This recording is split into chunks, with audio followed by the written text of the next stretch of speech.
Hello भाइयों, तो चलो जल्दी से वीडियो करते हैं शुरू और सीखते हैं रिएक्ट लर्न व्हाट मैटर्स। मतलब उतना रिएक्ट जितना हमारे सीखने के लिए इनिशियली काफ़ी है। ये वीडियो सिर्फ उस बंदे के लिए है जो कि बिल्कुल स्टार्टिंग से बेसिक से चीज़ें सीखना चाहता है, जिसने पहले अभी कुछ भी नहीं पढ़ा है। उसको फ्रंट एंड आता है, बैक एंड भी नहीं आता, सिर्फ फ्रंट एंड आता है। ठीक है, यहाँ पर वीडियो का नाम क्या है, लर्न व्हाट मैटर्स। तो सिर्फ उतना पढ़ेंगे जितना ज़रूरी है, लेकिन उससे पहले रिएक्ट जेएस क्या होती है ये भी जानेंगे। लेकिन उससे पहले चलो जल्दी से देखते हैं क्या क्या यहाँ पर चीज़ें हैं। यहाँ पर आपको बहुत सारी चीज़ें लिखी हुई हैं, मैंने सब कुछ इस वीडियो में कवर करने की कोशिश करेंगे, लेकिन सब कुछ हो नहीं पाएगा, लेकिन अपन कोशिश करेंगे पूरी। यहाँ जाके एडवांस जेएस टॉपिक सबसे पहले जानते हैं भाइयों, रिएक्ट जेएस है क्या। देखो, जब मैं आ जाता हूँ गूगल पर और सर्च करता हूँ रिएक्ट जेएस, सिर्फ मैंने रिएक्ट जेएस सर्च करा बिना स्पेस के, ठीक है, या स्पेस के साथ भी कर लो, नो प्रॉब्लम। पहली वेबसाइट आती है react.dev की और ये मुझे दिखाता है कुछ ऐसा इंटरफेस। रिएक्ट क्या है? React is the library for web and native user interface. यानी कि रिएक्ट जेएस एक लाइब्रेरी है। कौन सी लैंग्वेज की लाइब्रेरी? जावास्क्रिप्ट की एक लाइब्रेरी है react JS, which was developed by Facebook. Facebook ने बनाया था इसको, और फेसबुक के जितने भी एप्लीकेशन है लाइक फेसबुक, व्हाट्सएप, इंस्टाग्राम, सब कुछ इसके बेसिस पे बने हुए हैं। अब रिएक्ट जेएस एक लाइब्रेरी है, और लाइब्रेरी हमने कई बार ये वर्ड सुना है, लाइब्रेरी। लाइब्रेरी का मतलब क्या होता है? लाइब्रेरी का मतलब होता है दोस्तों, कोई एक पर्टिकुलर फीचर के लिए हम किसी एक लाइब्रेरी का यूज़ करते हैं। मतलब जैसे आपने फ्रंट एंड सीखा हुआ है, और फ्रंट एंड के अंदर एक लाइब्रेरी है जिसका नाम है जीसैप। जीसैप पढ़ा है ना आप लोगों ने? जीसैप क्या करता है? जीसैप हमारा मूविंग एनिमेशन का काम करता है। मतलब मेरी वेबसाइट नॉर्मल थी, मैंने जीसैप नाम की लाइब्रेरी का यूज़ करा, जिससे मेरी वेबसाइट पर मूविंग एनिमेशंस मेरी वेबसाइट पर चलने लगे।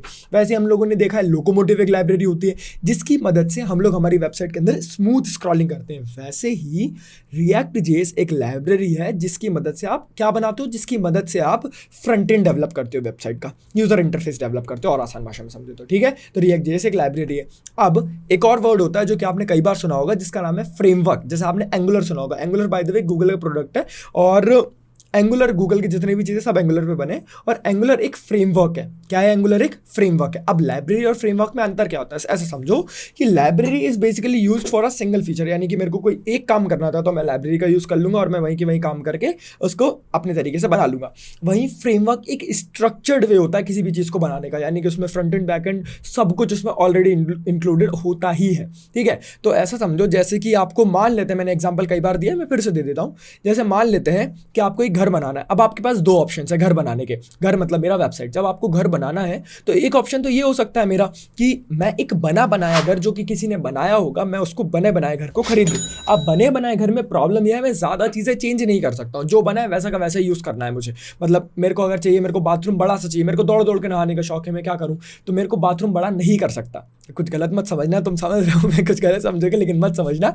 तो ये होता है फ्रेमवर्क। फ्रेमवर्क मतलब सारी चीज़ें पहले से ही बनी हुई। हल्की फुल्की कस्टमाइजेशन कर सकते हैं, लाइक आपको घर का कलर चेंज करना है तो कर सकते हो, आपकी मर्जी। लेकिन लाइब्रेरी क्या होती है? लाइब्रेरी आपको आपका जो एप्लीकेशन है वो कह सकते हो थोड़ा कस्टमाइजेबल बनाने में मदद करती है। यानी कि आप एक प्लॉट खरीदते हो, प्लॉट के ऊपर एक लाइब्रेरी यूज़ करते हो जिसकी मदद से आपने मान लेते हैं घर की नींव तैयार करी। एक लाइब्रेरी यूज़ कर सकते हो जिसकी मदद से आपने घर के खंभे खड़े करे, पिलर्स खड़े करे। और इस तरीके से लाइब्रेरी का यूज़ करके हम एक क्या बनाते हैं? हम लोग एक वेबसाइट बनाते हैं जो कि कस्टमाइजेबल होती है। और मैं अपना बड़ा सा बाथरूम बना सकता हूँ। मैं दौड़ दौड़ के नहाऊंगा, 4-5 लोगों के साथ नहाऊंगा, कोई दिक्कत नहीं है।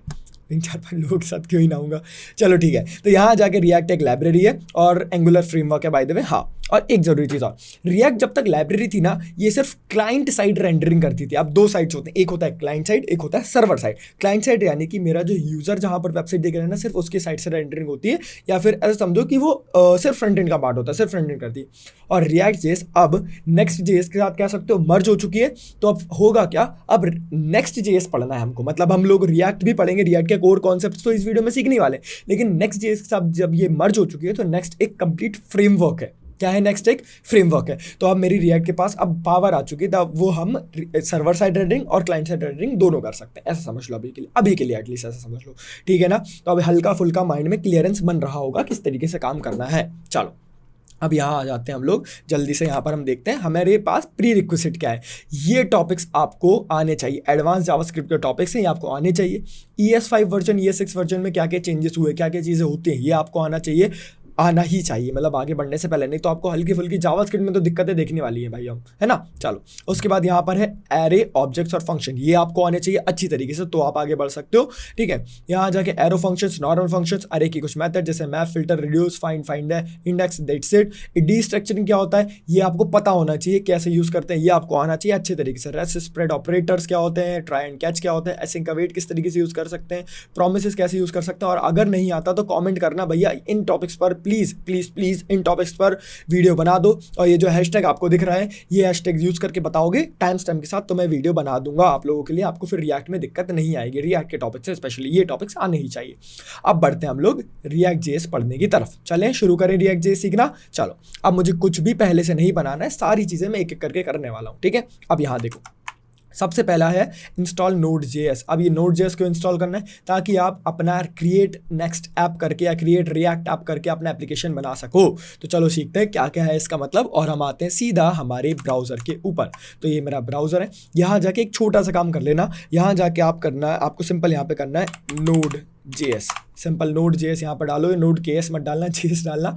और पहली वेबसाइट पर जाता हूँ मैं, कोई सा भी डाउनलोड कर सकते हो, तो मैंने यहाँ जाके लेटेस्ट वर्जन पे क्लिक करा और ये सीधा डाउनलोड जाएगा। डाउनलोड करने के बाद कोई भी चीज़ को इंस्टॉल करते हैं ना वैसे इंस्टॉल करना है, कोई बहुत रॉकेट साइंस नहीं है, सिंपल इसको इंस्टॉल करना है।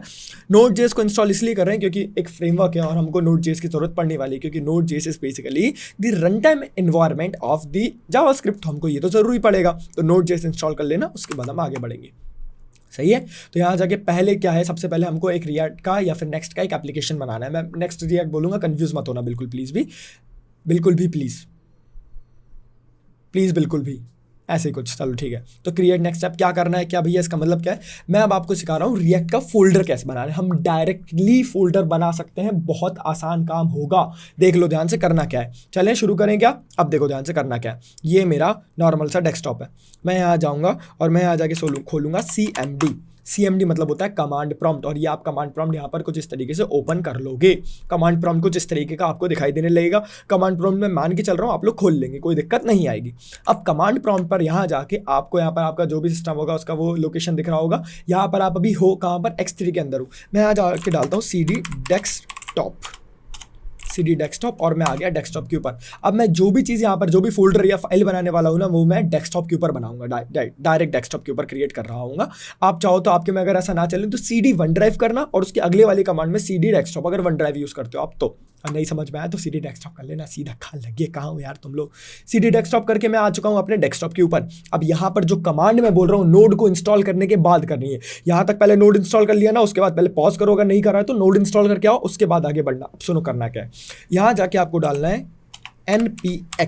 NPX का फुल फॉर्म होता है नोड पैकेज एग्जीक्यूट, यानी कि नोड का जो अपन ने पूरा नोड इंस्टॉल करा है ना, node basically run time environment है। तो यहाँ जाके मैं डालूंगा NPX नोड पैकेज एग्जीक्यूट, और यहाँ जाके मुझे डालना है क्या, यहाँ जाके मुझे डालना है क्रिएट बिना स्पेस के, मतलब स्पेस आपने NPX के बाद दिया और जैसा मैं डाल रहा हूँ प्लीज प्लीज प्लीज आंख बंद करके वैसा ही डाल देना प्लीज, है ना। छोटी सी रिक्वेस्ट है, क्रिएट नेक्स्ट ऐप, इतना कर लोगे मेरे लिए पक्का। NPX क्रिएट नेक्स्ट ऐप, कुछ इस तरीके से आप लोग बना लेंगे। और यहाँ जाके मैं कहूँगा एंटर, तो ये पूछेगा आपसे कि आपको अपने फोल्डर का नाम क्या रखना है, नाम बता दो। आपको अपने फोल्डर का जो भी नाम रखना है मैं रख सकता हूँ। तो मैंने कहा कि रिएक्ट फॉर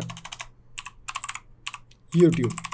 मैंने यहाँ जाके एक फोल्डर बनाया, मैंने पूछ रहा प्रोजेक्ट का नाम क्या रखना है, मैंने नाम क्या दे दिया, रिएक्ट फॉर यूट्यूब। एंटर। ये कहेगा टाइप स्क्रिप्ट रखनी है कि आपको अपने फोल्डर के अंदर, तो यहाँ जाके ऑलरेडी नो पर ही है, चाहो तो थोड़ा एरो इधर उधर करना, नो पे क्लिक कर देना, फिर से नो पे क्लिक कर देना। टेलविंड CSS रखनी है, मैं आगे जाके टेलविंड CSS का यूज़ करने वाला हूँ बाय द वे, तो चाहो तो रख सकते हो, चाहो तो कोई इशू नहीं है ना, चाहो तो रख सकते हो। मैं यस पे क्लिक कर दे रहा हूँ क्योंकि मैं इस पूरे प्रोजेक्ट के अंदर टेलविंड CSS यूज़ करने वाला हूँ।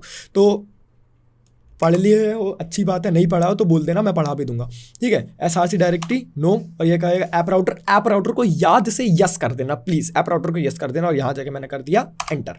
और ये कहेगा कस्टमर इंपोर्ट अलाइज नो स्टेज है, ठीक है। बस इतना कर लो क्योंकि ये वीडियो बेसिक्स के लिए है ना, तो ये बेसिक्स के लिए इतने कर लेना चाहिए। और ये क्या क्या इंस्टॉल कर रहा है, ये रिएक्ट इंस्टॉल कर रहा है, रिएक्ट डॉम क्या होता है, रियल डॉम वर्चुअल डॉम क्या होता है, सबको समझाने वाला हूँ।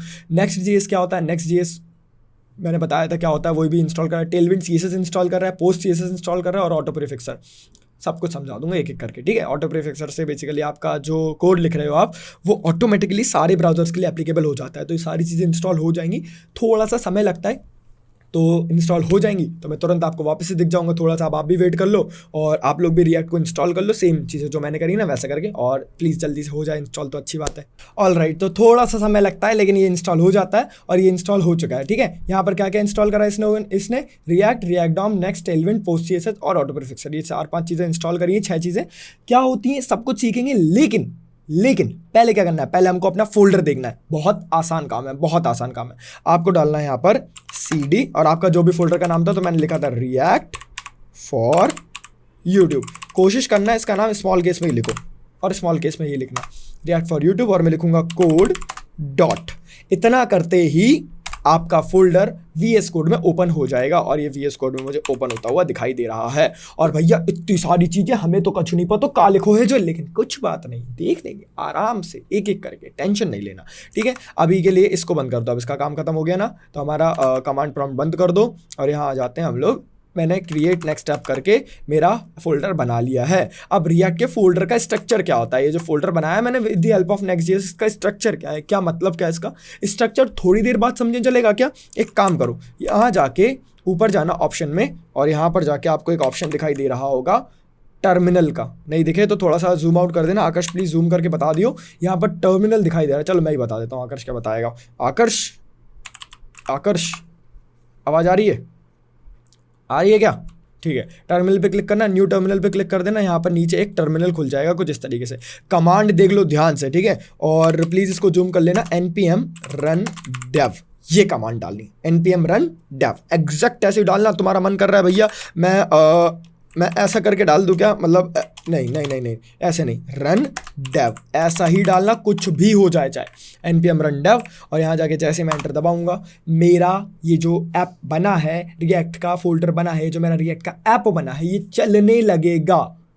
कैसे, कहाँ हमें तो नहीं दिख रहा चलता हुआ, दिखेगा नहीं, लेकिन पढ़ो क्या कह रहा है ये, रेडी स्टार्टेड सर्वर ऑन, जो भी आपका पोर्ट है उस पर, और यूआरएल क्या है, ये वाली यूआरएल है। यही वाली यूआरएल अगर मैं जाके अपने ब्राउज़र पर लिखता हूँ, मेरे को क्या लिखना है ब्राउज़र पे, मेरे को लिखना है लोकल होस्ट 3000, और ये जूम्ड वे में आप देख पा रहे हो लोकल होस्ट 3000 ऐसे ही लिखना है, क्योंकि इसने कौन से पोर्ट पे स्टार्ट करा सर्वर, 3000। तो यहाँ जाके जैसे ही आप हमारा स्टार्ट करोगे, ये मेरा फोल्डर जो रिएक्ट की मदद से, नेक्स्ट की मदद से बना था, ये स्टार्ट हो जाएगा और ये डिफ़ॉल्ट में कुछ ऐसा दिख रहा है, ठीक है। तो अभी तक जितना देखा उसको फॉलो करो।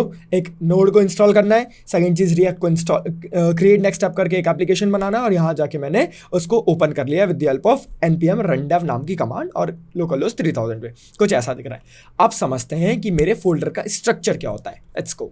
चलो, तो यहाँ पर जाके मुझे ये कुछ इस तरीके का दिखाई देने लगेगा। बाय द वे, हाँ बात सुनो, नेक्स्ट.js एक फ्रेमवर्क है ना, फ्रेमवर्क के अंदर फ्रंट एंड बैक एंड दोनों होगा, लेकिन हमको किससे मतलब है, सिर्फ फ्रंट एंड से मतलब है। तो यहाँ जाके जब हम देखते हैं तो हमें बहुत सारी फालतू की चीज़ें मिलती हैं, जैसे कि यहाँ पर इतनी सारी चीज़ें मिल रही हैं। बेसिकली ये नेक्स्ट का कॉन्फ़िगरेशन है, पैकेज.json है, जिसमें आपके फोल्डर का स्ट्रक्चर क्या रहेगा, क्या चीज़ें कैसे स्टार्ट होगा, क्या है ना, तो इस बारे में मिलता है। तो पैकेज log.json, इसमें और ज़्यादा डिटेल में मिलती हैं चीज़ें, और हमको सबसे मतलब नहीं है, ठीक है। नोड मॉड्यूल्स आपको नोड में भी मिलते हैं, इतने सारे का भी पढ़ने मत बैठ जाना, नहीं तो अगर पढ़ने बैठ गए तो एक जीवन कम पड़ जाएगा, तो उसको छोड़ देना। उसके बाद यहाँ पर टेलविंड का कॉन्फ़िगरेशन है, पोस्ट सीएसएस लगी है तो उसका कॉन्फ़िगरेशन है। इससे क्या होता है, आपके ऐप में आपको सीएसएस लिखने की ज़रूरत नहीं पड़ेगी, लिखते कैसे वो भी मैं बताऊँगा, उसकी टेंशन भी मत लो, ठीक है। अब यहाँ जाके हम आते हैं, सबसे इंपॉर्टेंट जो है वो है हमारा ऐप नाम का फोल्डर। क्या है सबसे ज़्यादा इंपॉर्टेंट, ऐप नाम का फोल्डर।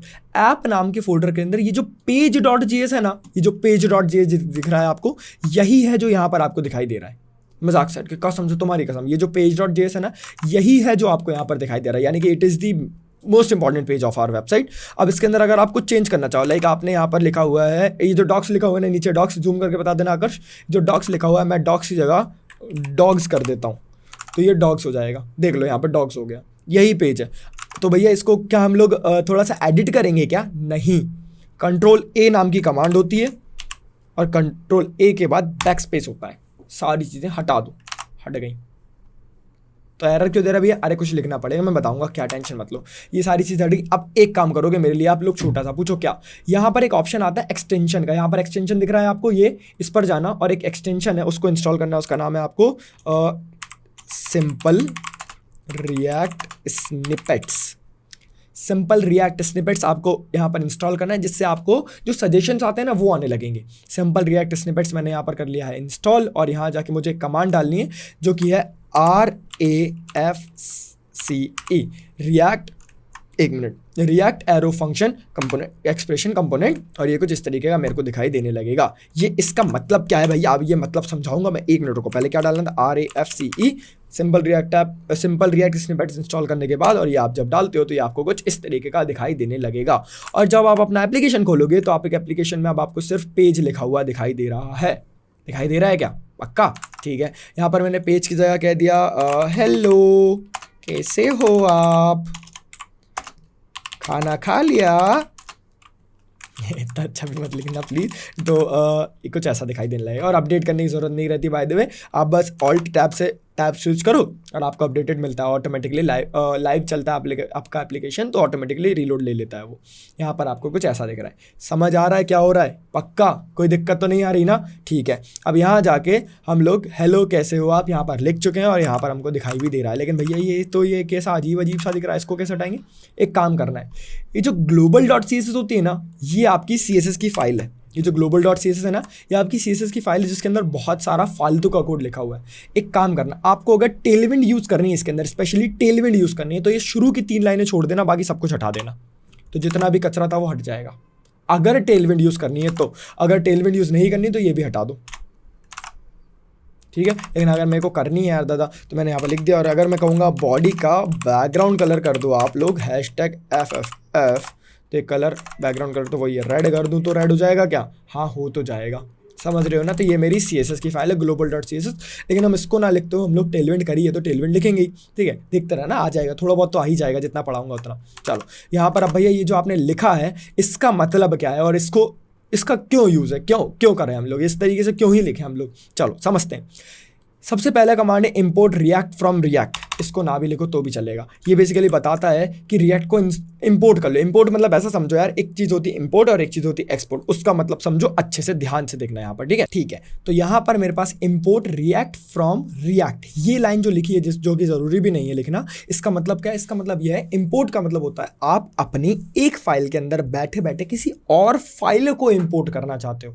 क्या ये समझे मैं कहना क्या चाह रहा हूँ? इंपोर्ट क्या करता है, अपनी फाइल के अंदर किसी और बनी बनाई दूसरी फाइल को इंपोर्ट करने का काम करता है, उस फाइल के अंदर जोड़ने का काम करता है, ये काम करता है इंपोर्ट। तो मैं कह रहा हूँ यहाँ पर इंपोर्ट कर लो रिएक्ट को रिएक्ट के ही अंदर से। तो बेसिकली ये ज़रूरी नहीं है, ये डिफ़ॉल्ट मतलब पहले लिखना रहता था, लेकिन लिखते हो तो भी कोई इशू नहीं है। तो रिएक्ट को मैं इंपोर्ट कर रहा हूँ। बहुत सारे कुछ ऐसे फीचर्स होते हैं जो डिफ़ॉल्ट में नहीं होते, उनको आपको इंपोर्ट करके यूज़ करना पड़ता है। मतलब जब आपने ये बनाया है ना, उसके अंदर आपको इंपोर्ट करके कुछ फीचर्स हैं जो यूज़ करने होते हैं। एक चीज़ है जिसका नाम है एक्सपोर्ट डिफ़ॉल्ट पेज बेसिकली हमारे ये जो पेज का जो भी नाम है वो है, तो आपको ज़रूरी नहीं फाइल का जो भी नाम है वो रख सकते हो। यहाँ पर अगर आपने सुनो, मैं यहाँ पर एक फंक्शन बना रहा हूँ जिसका नाम है, एक सिंपल सा फंक्शन है, जो भी आप फंक्शन देखते हो ना, कोई भी रियल लाइफ में भी फंक्शन देखते हो ना, क्या है यहाँ पर एक फंक्शन है सिंपल सा जिसका नाम ही रख दिया मैंने, मान लेते हैं पेज, ठीक है। और ये मेरा फंक्शन बन के तैयार है जो कि रिटर्न कर रहा है कुछ, और जो भी ये रिटर्न करेगा ना, मैंने यहाँ पर कहा रिटर्न कर रहा है ये एक H1 टैग, तो मैंने यहाँ जाके लिख दिया एक H1, और इसका मतलब क्या होता है, इसको बोलते हैं बेसिकली JSX, तो मैं समझाऊंगा। लेकिन यहाँ पर ये रिटर्न कर रहा है एक H1, और यहाँ जाके मैंने इसके अंदर लिखा अगर हेलो, तो यहाँ पर आपको स्क्रीन पर हेलो दिखाई देने लगेगा। रोकना, ये आपको हेलो दिखाई दे रहा है, ठीक है। समझ में आ रहा है क्या हो रहा है यहाँ पर? तो ये इस तरीके से कुछ काम कर रहा है, ठीक है। अब समझो ध्यान से, ये हमने कैसे बनाया था, इसको हमने बनाया था कॉन्स्ट,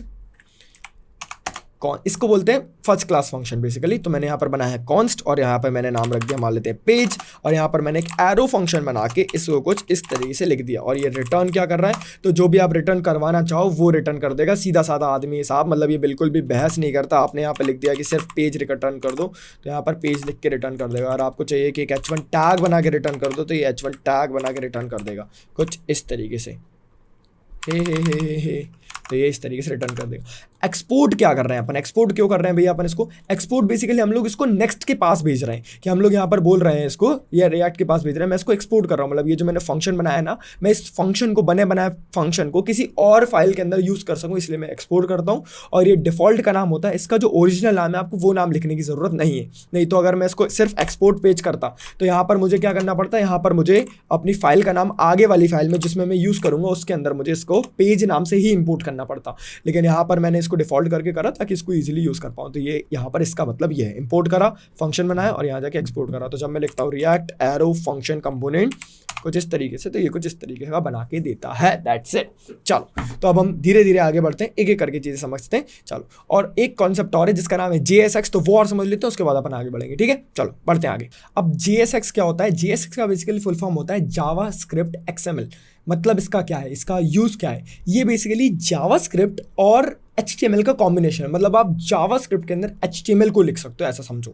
जैसे कि यहाँ पर आपको एक डिव बना हुआ दिख रहा है, हमको देखने में लग रहा है भैया जावास्क्रिप्ट से आप यहाँ पर HTML लिख रहे हो, लेकिन ये एक HTML चीज़ नहीं, ये एक JSX एलिमेंट है। ये HTML एलिमेंट नहीं है, ये दिखे HTML जैसा रहा है, लेकिन ये एक JSX एलिमेंट है। और अगर मैं यहाँ पर एक आप लोगों के लिए इस फंक्शन के अंदर ही हमेशा मैं बना रहा हूँ, मान लेते हैं एक कांस्टेंट वेरिएबल, तो मैंने यहाँ जाके लिखा const a is equal to, मैंने लिख दिया मान लेते हैं 10, एक वेरिएबल है 10 नाम का। अगर मैं यहाँ पर a को प्रिंट करना चाहता हूँ, तो जब मैं अगर a प्रिंट करूँगा तो मेरे को क्या मिलेगा? a। लेकिन जब मैं यहाँ पर JSX के अंदर चीज़ें लिखता हूँ, तो जब मैं करली ब्रेसेस लगा के a लिखता हूँ, तो यहाँ पर कॉन्सोल पर मुझे मिल रहा होगा वैल्यू 10।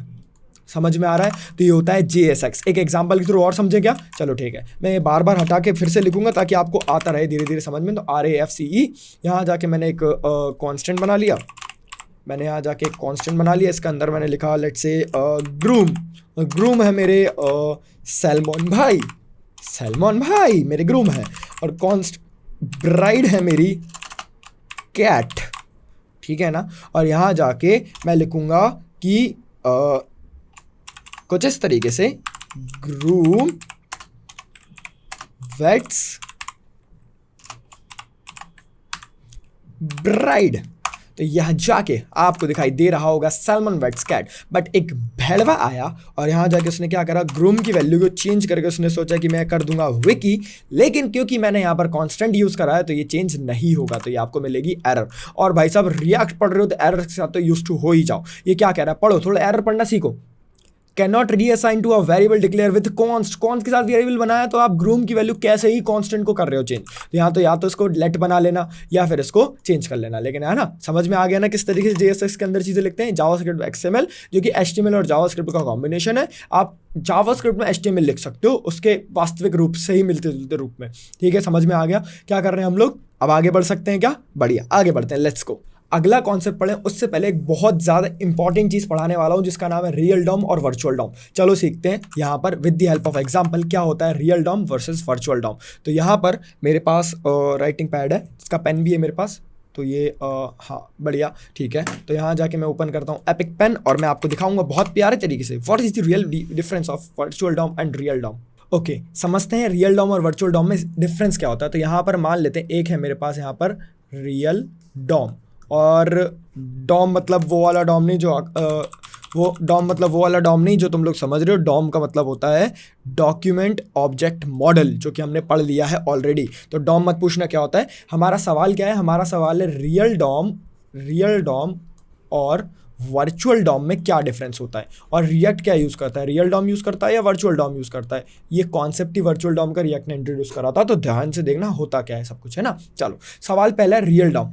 मान लेते हैं मैं कोई HTML का कोड लिखता हूँ, मैं कोई सिंपल सा HTML का कोड लिख रहा हूँ मैं आप लोगों के सामने। यहाँ पर आप देखोगे ना तो आपको समझ में आ भी जाएगा। इसको हटा दो अभी के लिए। यहाँ जाके मैं सिंपल सा अगर HTML की बॉयलर प्लेट लिखने के बाद यहाँ पर HTML का कोई भी कोड लिखता हूँ, तो मान लेते हैं जैसे कि मेरे पास यहाँ पर एक बॉडी नाम का टैग होता है, तो मैंने यहाँ पर बना लिया एक बॉडी। यहाँ पर मैं बॉडी के अंदर क्या लिखता था, मैं बॉडी के अंदर मान लेते हैं एक डिव बना रहा हूँ जिसकी ID है LM नाम का मेरा एक डिव है। कुछ इस तरीके का मेरा डिव दिखाई दे रहा है, सॉरी, इस तरीके का मेरा एक डिव है। इस डिव के अंदर मेरे पास एक H1 है, तो यहाँ जाके मैंने एक H1 टैग बना लिया और यहाँ जाके मैंने उसके अंदर लिख दिया हेलो। तो यहाँ पर आपको हेलो लिखा दिखाई देने लगेगा। समझ में आ रहा है ना। ये आप चीज़ें लिखते हो कुछ इस तरीके से HTML के अंदर, लेकिन पता है HTML उनको कैसे समझता है, HTML समझता है उनको in the form of what, in the form of DOM tree. यानी कि ये जो आपको यहाँ पर दिखाई दे रहा है ना, इसके अंदर चीज़ें जो होती हैं वो कुछ अलग तरीके से होती हैं। यहाँ पर जाके जब आप इसको ओपन करोगे तो यहाँ पर आप और अच्छे समझ पाओगे कि यहाँ पर जब मैं HTML के अंदर चीज़ें लिखता हूँ तो आप ऐसा समझो कि एक तो होता है हमारा सबसे बिगेस्ट ऑब्जेक्ट जिसको बोलते हैं विंडो के अंदर यहाँ पर होता है आपका HTML। अब HTML के अंदर आप चीज़ें कहाँ लिखते हो, बॉडी के अंदर ना, तो यहाँ पर इसके अंदर होगा बॉडी, है ना। और बॉडी के अंदर भी मैंने क्या बनाया था, एक डिव बनाया था। तो यहाँ पर मेरे पास एक डिव है। अब इस डिव के अंदर दो चीज़ें, एक है मेरा मान लेते हैं #LM1, मेरी राइटिंग बहुत अच्छी है माशाल्लाह। यहाँ जाके मैंने बनाया #LM2, दो बना लिए मैंने। अब मान लेते हैं इस LM1 के अंदर मेरे पास क्या है, एक H1 है, इसके अंदर मेरे पास एक पैराग्राफ है और इसके अंदर मेरे पास एक बटन है, तो मैंने लिख दिया BTN।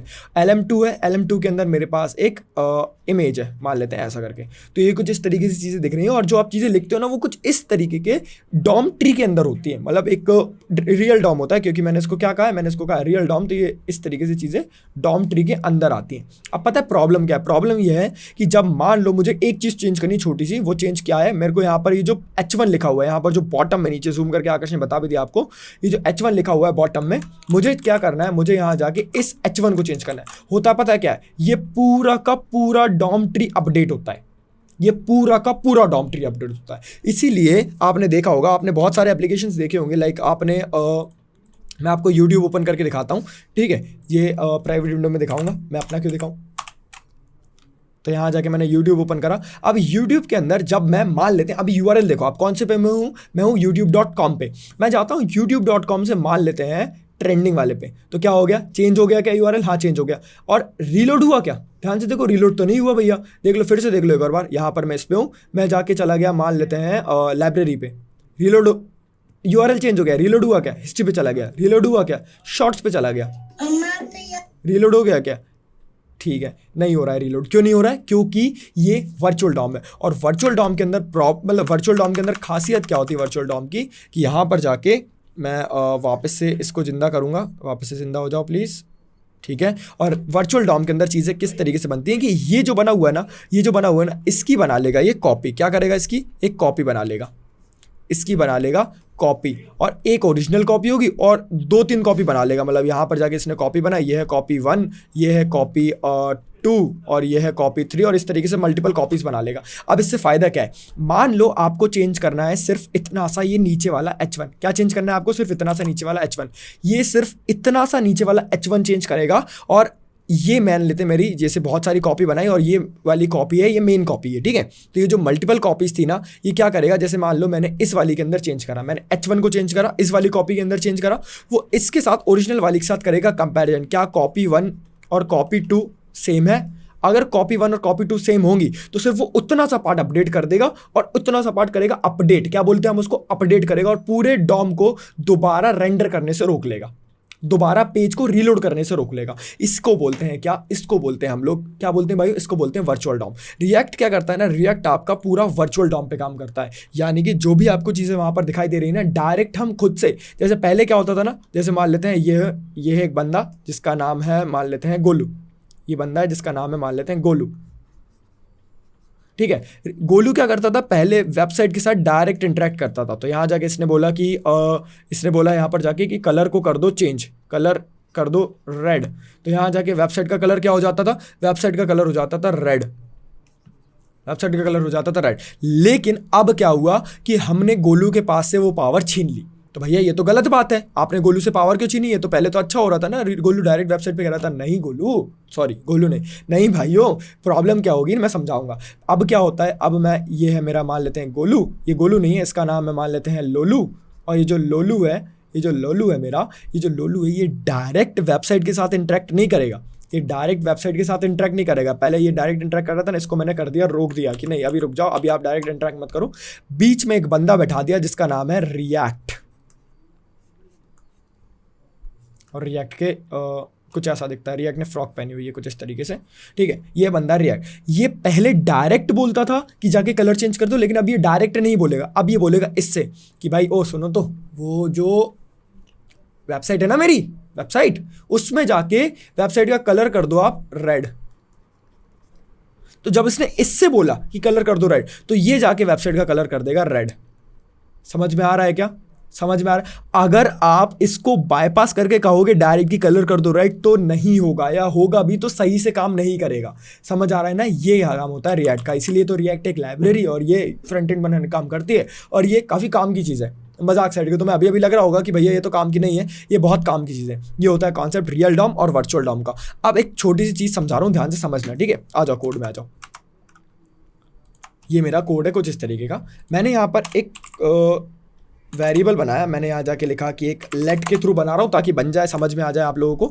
मैंने कहा let a is equal to let a की वैल्यू मैंने रख दी 10। और मैंने यहाँ जाके और एक ज़रूरी चीज़ और, हाँ यहाँ जाके ये जो डिव बनाया ना आपने, इसको एक ही बार पास कर सकते हो। आप कहो कि मैं इसके नीचे भैया एक h1 और बना लूँगा और मैं इसके थ्रू ये बेसिकली सजेशंस देता है लेकिन अभी नहीं दे रहा, पता नहीं क्यों। तो यहाँ जाके मैंने कहा इसके अंदर मैं एक और चीज़ लिख दूंगा हेलो, तो ये देखो अलग से ही एरर दे रहा है। क्या एरर दे रहा है ये भैया? अरे भाई आप 2 एलिमेंट्स को रिटर्न कैसे ही कर सकते हो, आपको एक ही रिटर्न करना पड़ेगा ना।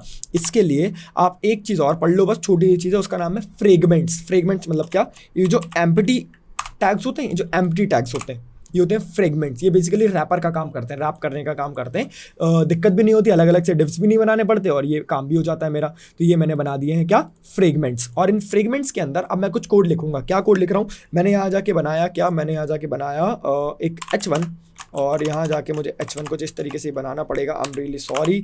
और यहाँ जाके मैंने लिखा h1 के अंदर हेलो जी हेलो। और यहाँ जाके मैंने वैल्यू प्रिंट करानी चाहिए, या फिर मैंने एक काम करता हूँ, मैं रियल लाइफ एग्जांपल लेता हूँ। तो मैंने कहा let marks is equal to मेरे थे 80, मेरे मान लेते हैं मार्क्स 80 थे, और मैं लिख देता हूँ my total marks were what how much. मैंने यहाँ जाके मार्क्स नाम का वेरिएबल लिख दिया इन ब्रैकेट्स के अंदर। तो ये मुझे मिलेगा क्या? माय टोटल मार्क्स वर 80। और पता है, हाँ मैंने बोला था ना मैं तुम्हें टेलविंड सिखाऊंगा थोड़ी सी, तो टेलविंड पता है बहुत ज़्यादा आसान है, बस थोड़ा सा आपको चीज़ें मैं अलग से ट्यूटोरियल भी लेके आ जाऊँगा, नहीं तो आदिल ले आएगा, कोई भी ले आएगा।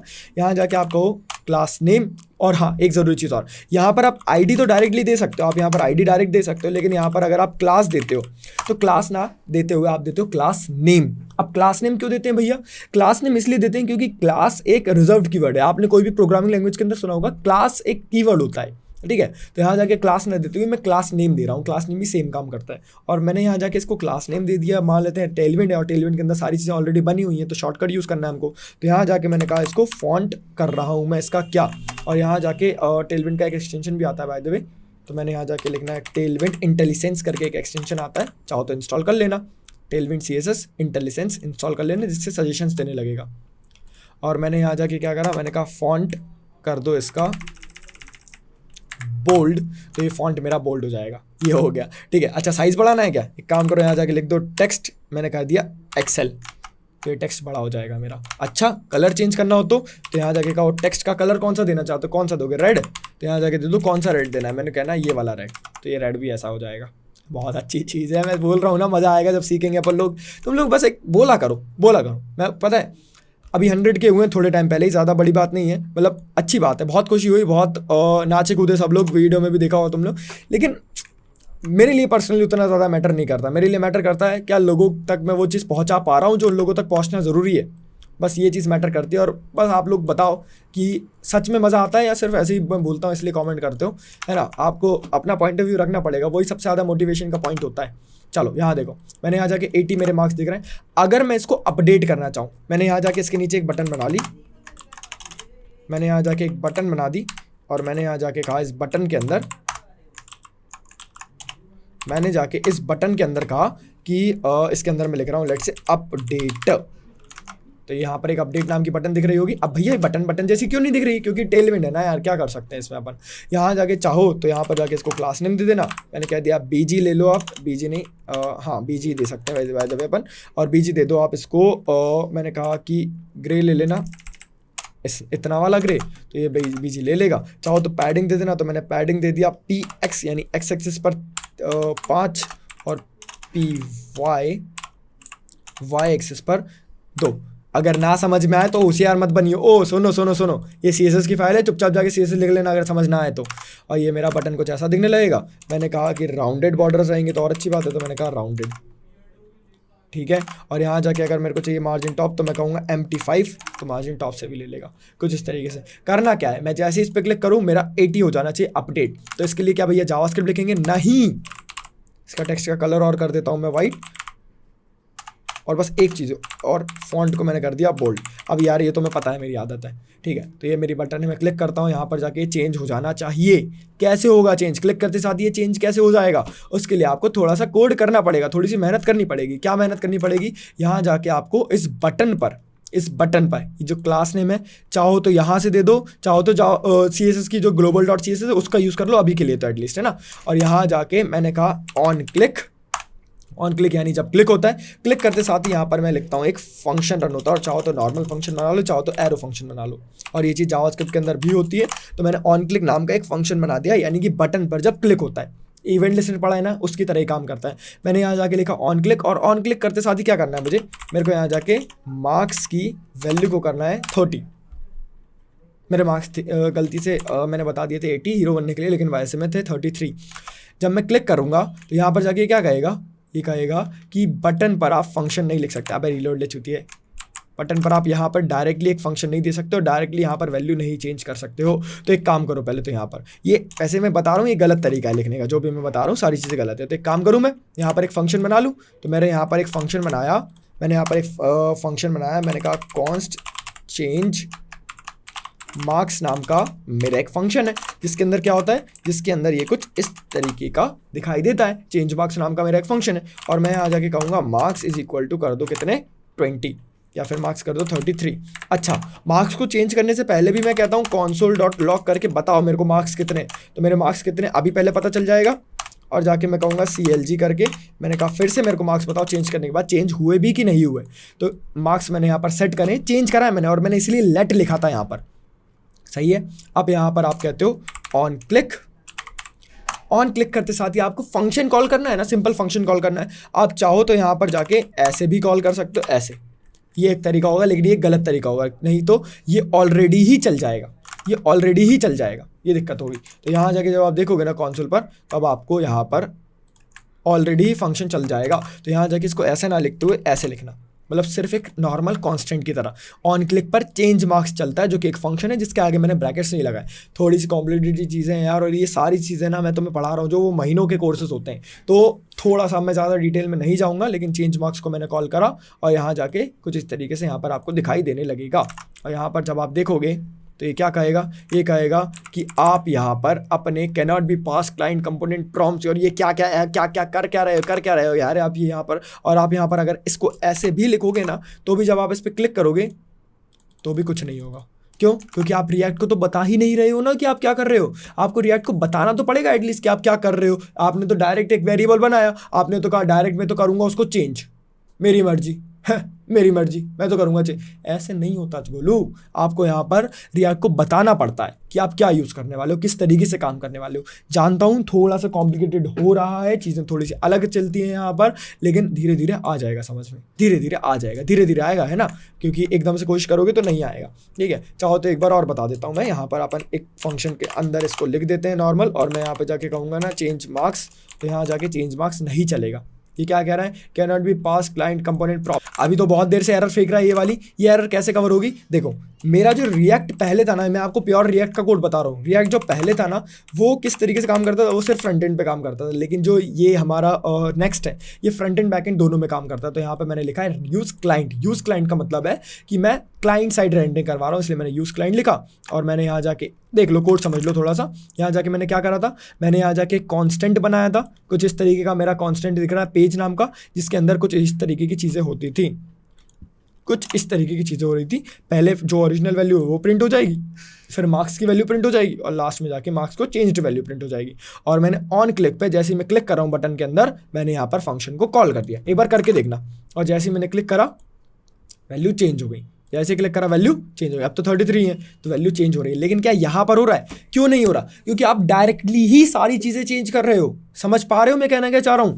अच्छे से समझ पा रहे हो ना? आप खुद से डायरेक्ट कह रहे हो अपने रिएक्ट के अंदर बैठे बैठे कि भैया मेरे को 80 को अपडेट करना है, मेरे को 80 को अपडेट करना है। ऐसा नहीं कर सकते गोलू।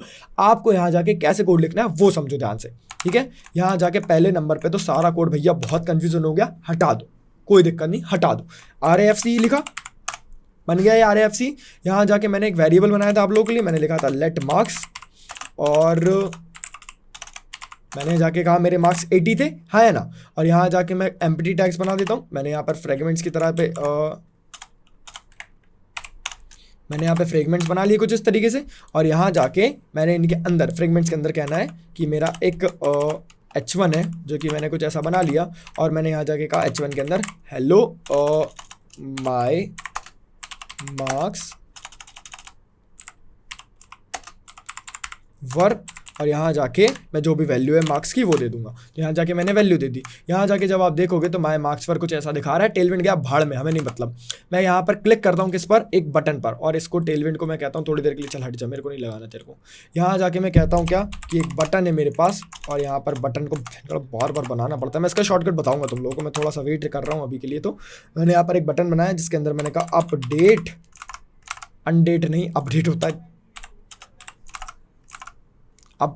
होता है शायद अपडेट, अपडेट नाम की बटन है। और जैसे ही मैं इस अपडेट नाम की बटन पर क्लिक करता हूँ मेरे को ये वैल्यू अपडेट होती हुई दिख जानी चाहिए। दिख जाएगी क्या, दिख जाएगी क्या, नहीं दिखेगी। चाहिए तो ठीक है, हम यहाँ पर बनाते हैं एक ऑन क्लिक नाम का फंक्शन।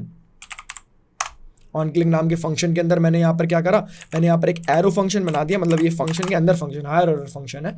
और यहाँ पर जाके मैंने क्या कहा, मैंने जाके कहा कि एक काम करो, मार्क्स को चेंज करके कर दो 20 या फिर 33, सिंपल। तो यहाँ जाके जब मैं मार्क्स नहीं होता बेसिकली, मार्क्स की स्पेलिंग सही लिख दो, ठीक है। यहाँ पर मैं डायरेक्ट चेंज करने के लिए कहूँगा तो ये कहेगा कि भैया आप ऐसे डायरेक्ट नहीं चला सकते, ऊपर पहले तो लिखो आप यहाँ पर कि मैं क्या यूज़ कर रहा हूँ, कौन सी साइड का काम कर रहा हूँ मैं, यूज़ क्लाइंट, मैं क्लाइंट साइड काम कर रहा हूँ।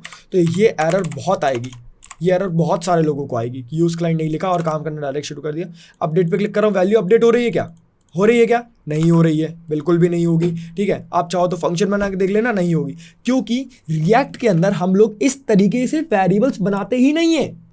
मतलब रिएक्ट के अंदर वेरिएबल्स बनाने का तरीका ये है ही नहीं। रिएक्ट के अंदर वेरिएबल्स बनाते हैं हम लोग with the help of use state hook. अभी हुक क्या होता है भैया, सब कुछ समझेंगे, लेकिन पहले समझो यूज स्टेट क्या होता है। यूज स्टेट बेसिकली रिएक्ट के वेरिएबल्स होते हैं अभी के लिए। ऐसा यूज स्टेट मतलब क्या है, रिएक्ट के वेरिएबल्स। यहाँ जाके जब आप लिखो यूज स्टेट, डायरेक्टली नहीं मिलता, इंपोर्ट करना पड़ता है। तो मैंने यहाँ जाके लिखा यूज स्टेट, और इसने देखो ध्यान से ऊपर इंपोर्ट कर लिया। क्या करा भैया आपने, मैंने यहाँ पर चाहो तो यहाँ जाके लिख देना कॉमा लगा के ऐसे करके कि यूज स्टेट और लौड़ा लसन कुछ भी फलाना दिमाग का, और यहाँ जाके या फिर कर लेना यूज स्टेट, एंटर दबाना, ऑटोमेटिकली ऊपर कर लेगा इंपोर्ट। इंपोर्ट करना मत भूलना, याद से फिर से बोल रहा हूँ, इंपोर्ट करना मत भूलना। और मैंने यहाँ जाके लिखा यूज स्टेट, और यूज स्टेट के अंदर ही यहाँ पर एक ऑप्शन आता है यूज स्टेट स्निपेट, यानी कि एक यूज स्टेट कैसे बनता है। और मैंने यहाँ जाके करा एंटर, और ये मेरा यूज स्टेट बन गया। अब ये थोड़ा सा नया टॉपिक है, ध्यान से देखना, ये रिएक्ट का टॉपिक है बाय द वे। यहाँ पर आपने लिखना है कॉन्स्ट फर्स्ट और यहाँ पे सेकंड। ये क्या है भैया, मतलब इसका पहली बात तो ये जो तू टिकटॉक नहीं, पहली बात तो ये कि यहाँ पर आपने जो वेरिएबल बनाया वो आप इस तरीके से बनाते हो। आपको लिखना है यूज स्टेट को इंपोर्ट करने के बाद यूज स्टेट स्निपेट्स, ये मैंने बना लिया है। फर्स्ट रखना चाहो फर्स्ट लिख दो, मैंने यहाँ पे लिख दिया, इसका नाम मैं रख रहा हूँ मार्क्स, और यहाँ जाके मार्क्स की जो वैल्यू देना चाहो आप यहाँ पर दे दोगे। तो मैंने वैल्यू दे दी, मान लेते हैं 80। अब इस तरीके से मेरा वेरिएबल बनता है रिएक्ट के अंदर। आप यहाँ पर बनाते हो इसको इन द फॉर्म ऑफ अरे, जिसमें से पहले वैल्यू है मार्क्स और दूसरी है सेट मार्क्स एक फंक्शन होता है ऑब्वियसली। और यूज स्टेट के अंदर कुछ इस तरीके से मार्क्स की वैल्यू वो रहेगी जो यहाँ पर आपने लिखी है, मार्क्स की वैल्यू वो रहेगी जो आपने यहाँ पर लिखी है। तो मैंने वैल्यू लिखी 80, तो 80 वैल्यू रहेगी। मैंने यहाँ जाके वैल्यू लिख दी, मान लेते हैं 60, तो 60 वैल्यू रहेगी। समझ आ रहा है क्या कह रहा हूँ मैं। और यहाँ जाके मैंने बटन पर ऑन क्लिक अभी लगाया ही नहीं, छोड़ो, बटन पर मैंने ऑन क्लिक लगाया ही नहीं। क्या मेरे को मार्क्स की वैल्यू दिखाई दे रही है क्या, माय मार्क्स पर क्या है 80 है, दिखाई दे रहा है क्या, ठीक है। सेम प्रोग्राम कर रहे हो ना आप लोग भी, यूज क्लाइंट ऊपर लिखा हुआ है। और यहाँ जाके मैंने कहा मार्क्स, और मार्क्स में मेरे को क्या करना था, सेट मार्क्स, और यहाँ जाके मैंने कहा यूज स्टेट। मैंने यहाँ जाके मार्क्स को प्रिंट करने की कोशिश करी, मेरे को मार्क्स यहाँ पर प्रिंट होते हुए दिख रहे हैं। और मुझे अगर इसको चेंज करना है, जब आपने इस तरीके से बनाया है, तो ये जो पहला वेरिएबल बनाया है ये है कांस्टेंट, और ये जो दूसरा वेरिएबल है सेट मार्क्स, ये एक फंक्शन है जो कि वैल्यू को अपडेट करने का काम करता है। यानी कि अगर हम लोग थोड़ा सा और डिटेल में समझें, थोड़ा सा और अच्छे से समझें, तो ये जो आपका वेरिएबल बनाया है आपने with the help of use state, ये पहला जो है, ये जो मार्क्स है, ये है मेरा वेरिएबल, कांस्टेंट की तरह कहीं भी यूज़ कर लो, कोई दिक्कत नहीं है, कोई नॉर्मल वेरिएबल है। ये जो सेट मार्क्स मेरे को फ्री में मिला है, सेट मार्क्स बेसिकली आपके वैल्यू को अपडेट करने का काम करता है। रिएक्ट में आप डायरेक्ट वैल्यू अपडेट नहीं करते, आप सेट मार्क्स करके रिएक्ट से बोलोगे कि ये जो मेरी मार्क्स नाम की वैल्यू थी ना, उसको अपडेट कर दो। इसीलिए ये रिएक्ट के वेरिएबल्स कहलाते हैं। और यहाँ पर ये जो भी वैल्यू आपने दी है वो वैल्यू आपको दिखाई देने लगेगी। अगर आपको भरोसा नहीं है तो आप चाहे तो एक बार और बना के देख लेना, आ जाएगा भरोसा। मैंने यहाँ जाके कहा यूज स्टेट स्निपेट्स, पहली वैल्यू क्या थी, मैंने कहा था मार्क्स, मैंने लिख दिया मार्क्स, और यहाँ जाके मैंने वैल्यू जो भी देनी दे दी, मैंने दे दिया, मेरे 60% मार्क्स थे, मेरे को क्या दिख रहा है मार्क्स 60, समझ में आ रहा है क्या? और यहाँ जाके मैंने जब कहा यहाँ पर जाके क्या सेट मार्क्स मैंने यहाँ पर 80 कर देता हूँ मैं अभी के लिए, और मुझे वैल्यू को चेंज करना है तो मैं कहूँगा ऑन क्लिक।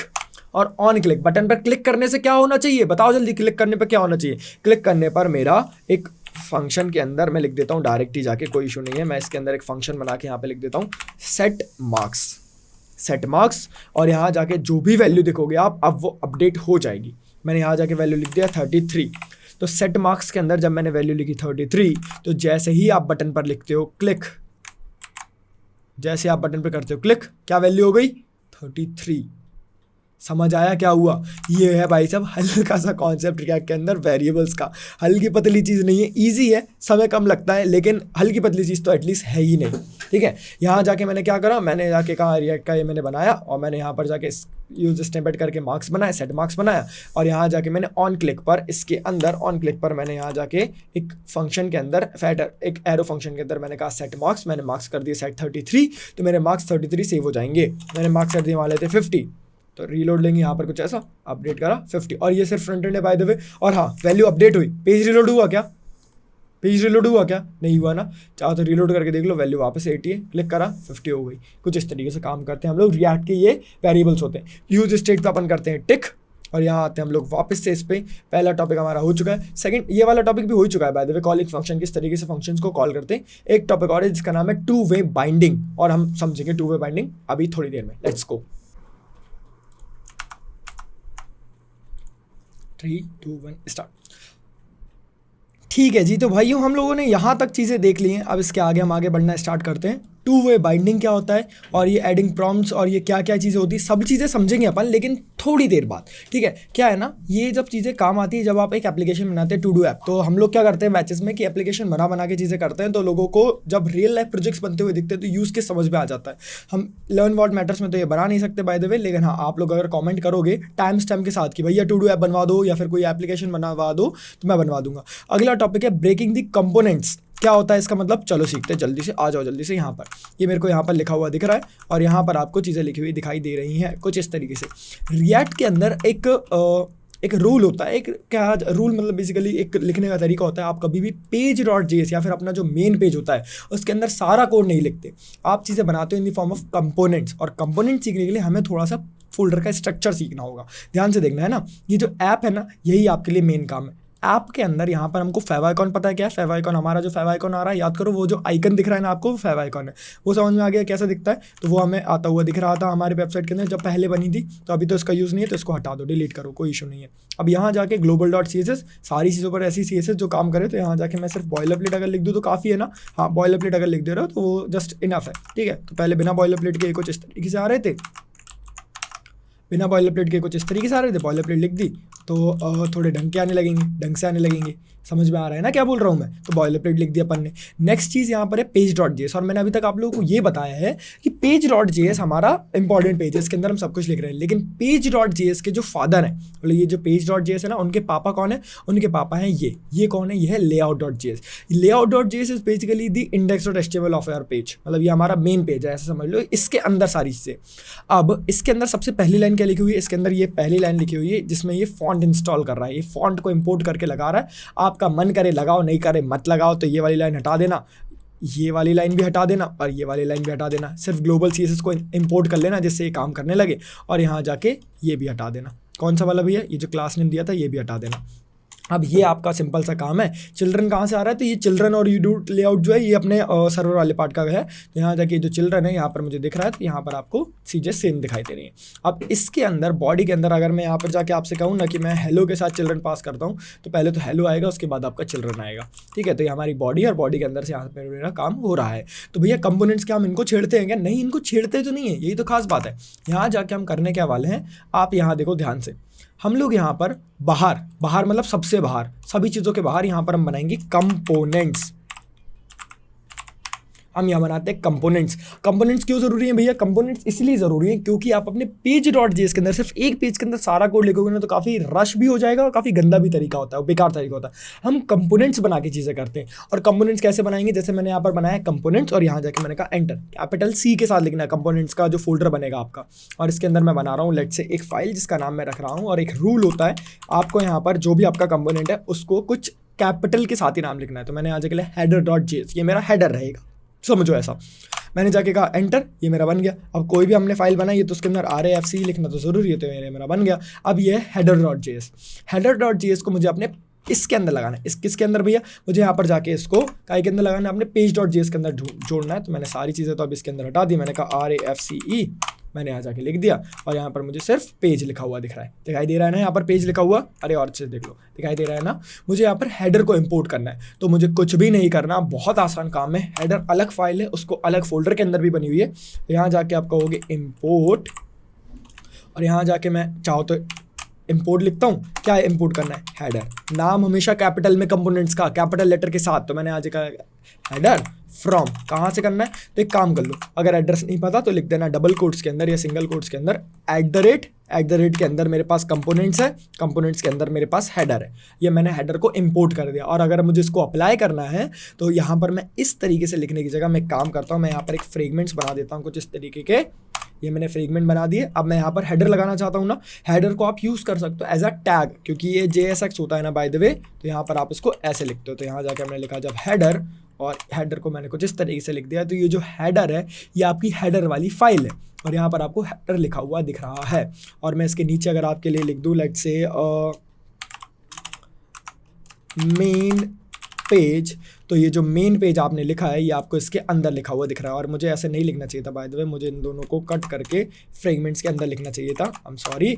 और ये मैंने लिख दिया, और यहाँ पर ये आपको कुछ ऐसा दिख रहा है। तो यहाँ पर आपको हेडर जो है वो कहाँ से लिखा हुआ आ रहा है भैया, यहाँ आ रहा है हेडर, आई एम सॉरी, ये जो मैंने हेडर यहाँ पे लिखा था ये आपका हेडर कुछ ऐसा दिखाई दे रहा था। और यहाँ जाके जो page.js था, अगर आप यहाँ पर जाके page.js यहाँ पे लिख देते हो पेज, यहाँ पर जाके हेडर और उसके नीचे पेज, चलो ठीक है। तो यहाँ पर हेडर मिल रहा है ना, यहाँ जाके आप चाहो तो हेडर को कुछ क्लास दे दो। अपन ने टेलविंड पढ़ा तो हुआ है, थोड़ी देर पहले तो देखा था। तो यहाँ जाके मैं लिखता हूँ क्लास नेम, और यार टेलविंड का मैंने कोड हटा दिया था, तो मैं टेलविंड का कोड यहाँ पर लिखा रहने देता हूँ। मुझे टेलविंड का कोड चाहिए था बेसिकली, है ना। तो यहाँ जाके मैंने टेलविंड का कोड लिखा रहने दिया। अरे यार हाँ, ये वाला कोड टेलविंड का मैंने लिखा रहने दिया।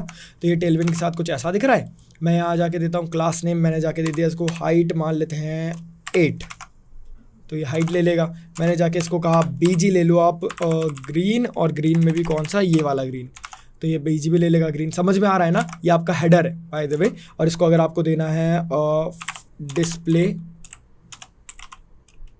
नहीं सिर्फ अपन लिखेंगे फ्लैक्स, तो ये फ्लैक्स भी ले लेगा। और इसके अंदर जो एलिमेंट्स रहेंगे, लाइक मैंने इसके अंदर बना दिया कि मेरे पास एक H2 है, मेरे पास यहाँ पर एक H2 नाम का एलिमेंट है जो कि मैंने ऐसे बना दिया। और मैंने जाके कहा इसके अंदर लगेगा मेरे ब्रांड का लोगो। और मैंने जाके कहा कि एक क्लास है मेरे पास जिसका नाम है nav_part2, चाहो तो बना लो, चाहो तो मत भी बनाओ, कोई इशू नहीं है। और यहाँ जाके मैंने कहा जब इसको div, और div के अंदर मैंने जाके कहा क्या, मेरे पास यहाँ पर एक H4 रहेगा, H4 रहेगा। और इस H4 के अंदर मैंने लिख दिया, मान लेते हैं अबाउट, और मैंने इसको करा नीचे की तरफ कॉपी पेस्ट, और मैंने इसकी जगह कर दिया, जल्दी से मैं कर देता हूँ इसको कैरियर, और यहाँ मैंने कर दिया ब्लॉग अकाउंट। तो ये कुछ ऐसा दिखाई देने लगेगा। आपको इसको अलग अलग भेजना है तो यहाँ जाके आप लोग को कहना है फ्लैक्स लगा दिया है ना, आपने फ्लैक्स लगा दिया, ठीक है। मैंने कहा आइटम्स को सेंटर कर दो, तो item centre, align item centre कर रहा है बेसिकली ये, और जस्टिफाई कर दो स्पेस बिटवीन। तो ये कुछ इस तरीके का दिखने लगेगा। और इस वाले डिव को भी क्लास नेम देके यहाँ जाके इसको भी कह दो फ्लैक्स। और ये थोड़ा सा एडवांस टॉपिक है, तो हम इसको अभी के लिए ऐसा मान लो कि चलो ठीक है ऐसे करना है। तो मैंने कहा फ्लैक्स, और फ्लैक्स के साथ यहाँ पर आप इसको कह दो क्या कि आप गैप ले लो थोड़ा सा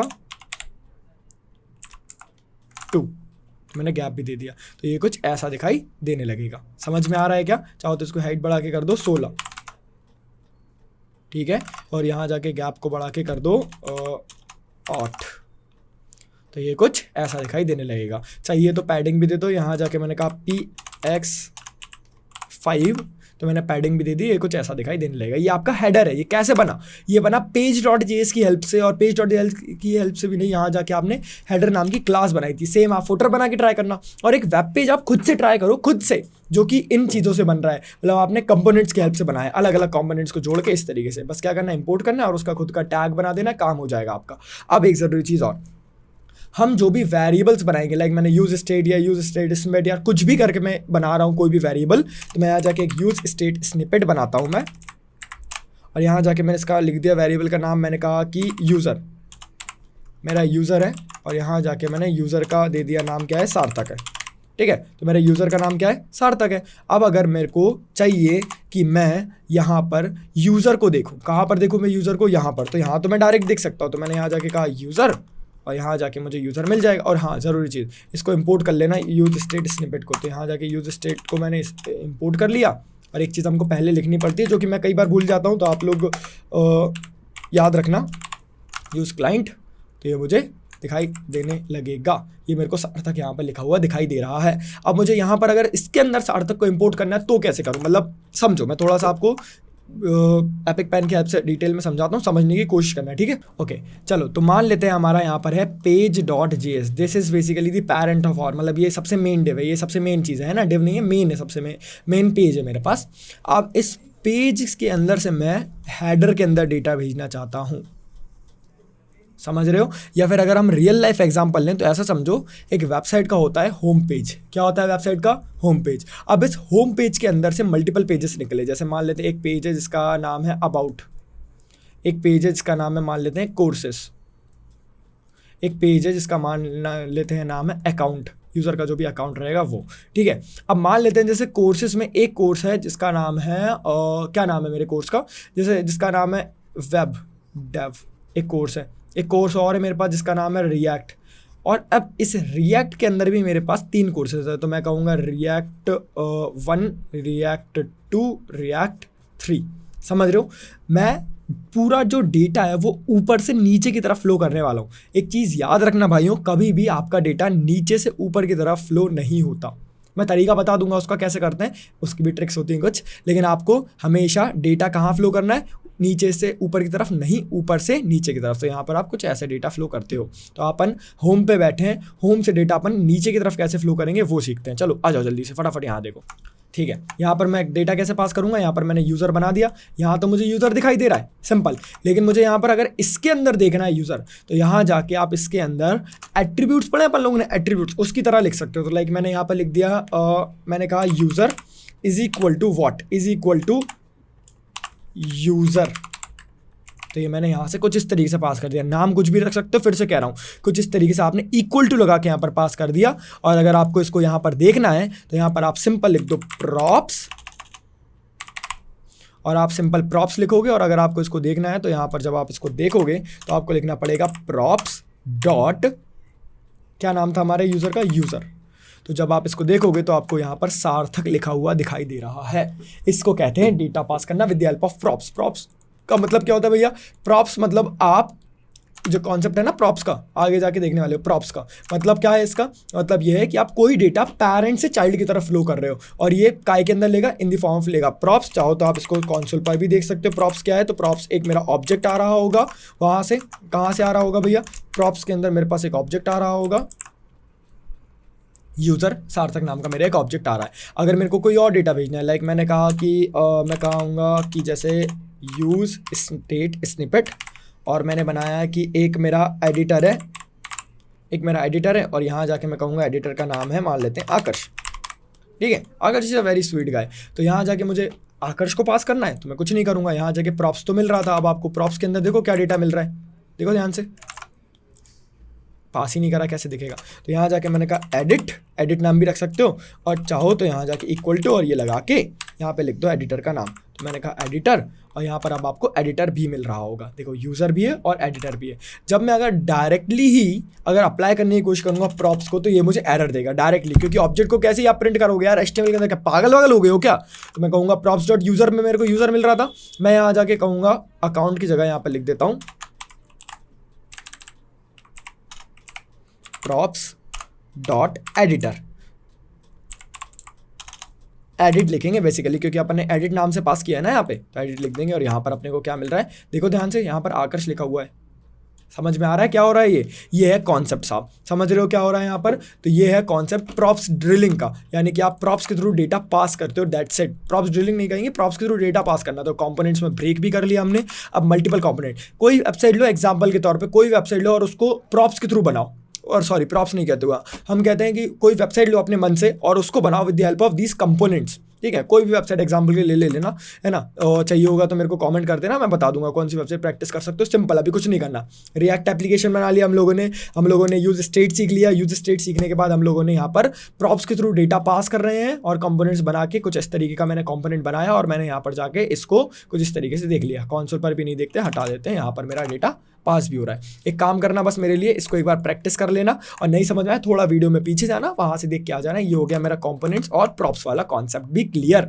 अब एक जरूरी चीज़ और, क्लास कंपोनेंट्स, ये सारी चीज़ हम थोड़ी देर बाद सीखेंगे। एक ज़रूरी चीज़ सिखा रहा हूँ मैं आप लोगों को, उसका नाम है एक्सियोस और फेच। दोनों में से कोई एक पढ़ सकते हैं अपन, एक्सियोस पढ़ सकते हैं, जिससे आप सीख जाओगे कैसे किसी एपीआई को कॉल करते हो आप। एपीआई क्या होता है भैया, मैं बता रहा हूँ। एपीआई मतलब कोई बनी बनाई चीज़ को हम, जैसे एक लॉरेम पिक्सम की एपीआई होती है जिस पर मैं करके बताऊंगा, जिससे आप रैंडम इमेजेस ले सकते हो। कोई भी रैंडम इमेजेस आप किसी भी एपीआई को कॉल कर सकते हो। उसके बाद अपन सीखेंगे राउटिंग। चलो सीखते हैं जल्दी से, लेट्स गो।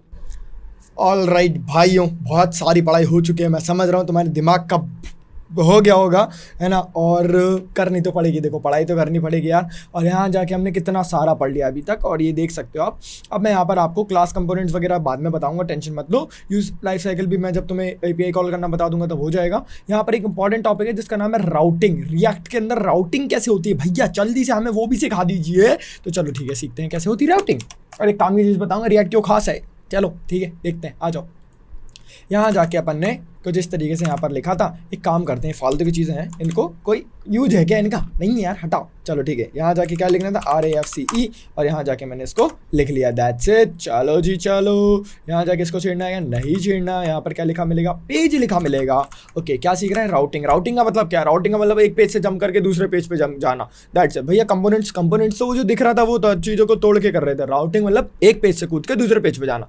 जैसे मैं जाता हूँ, मान लेते हैं मैं जाता हूँ यूट्यूब पे, सबसे बेस्ट एप्लीकेशन लगता है मुझे यूट्यूब, एग्जाम्पल देने के लिए। अब यहाँ जाके जैसे मैं इस पेज पे हूँ, अब मुझे इतने अच्छे अच्छे गाने वाने दिख रहे हैं तुम लोगों को। यहाँ जाके है youtube.com, जूम करके दिखा देना आकर्ष।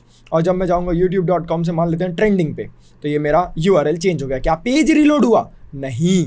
समझ आया क्या कह रहा हूँ मैं, तो इसको बोलते हैं राउटिंग, एक पेज से दूसरे पेज की तरफ जाना। लेकिन रिलोड तो हमारे नॉर्मल तरीके से देखा जाए तो होता है, जैसे कि अभी तो मैं अपनी शेयरेंस की वेबसाइट दिखा, तो हमारी रिएक्ट पे नहीं बनी बाय द वे। तो यहाँ जाके जैसे मैं इस पेज पे हूँ, शेयरेंस.com, मैं कोर्सेज पे क्लिक करता हूँ, देखो रिलोड हो रही है, और यहाँ जाके कोर्सेज पे पहुँचा मैं। समझ आ रहा है, रिएक्ट की मदद से आप ये राउटिंग रोक सकते हो, मतलब ये जो रीलोडिंग है ये रोक सकते हो। और कैसे करते हैं, पहले राउटिंग वो सीखो ध्यान से, बहुत आसान काम है, बहुत ज़्यादा आसान काम है।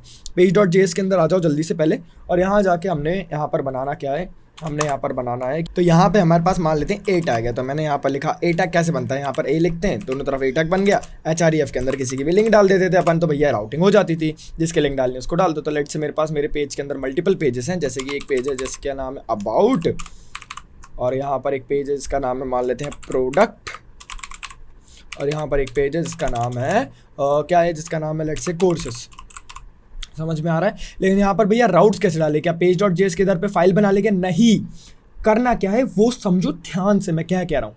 यहाँ पर जाके आपको ऐप के अंदर बनाना है एक फोल्डर राउटिंग के लिए, ध्यान से सुनना क्या कह रहा हूँ। यहाँ पर आपको बनाना है फोल्डर, और ये नेक्स्ट के अंदर जो ऐप राउटर होता है ना वो उसका यूज़ है।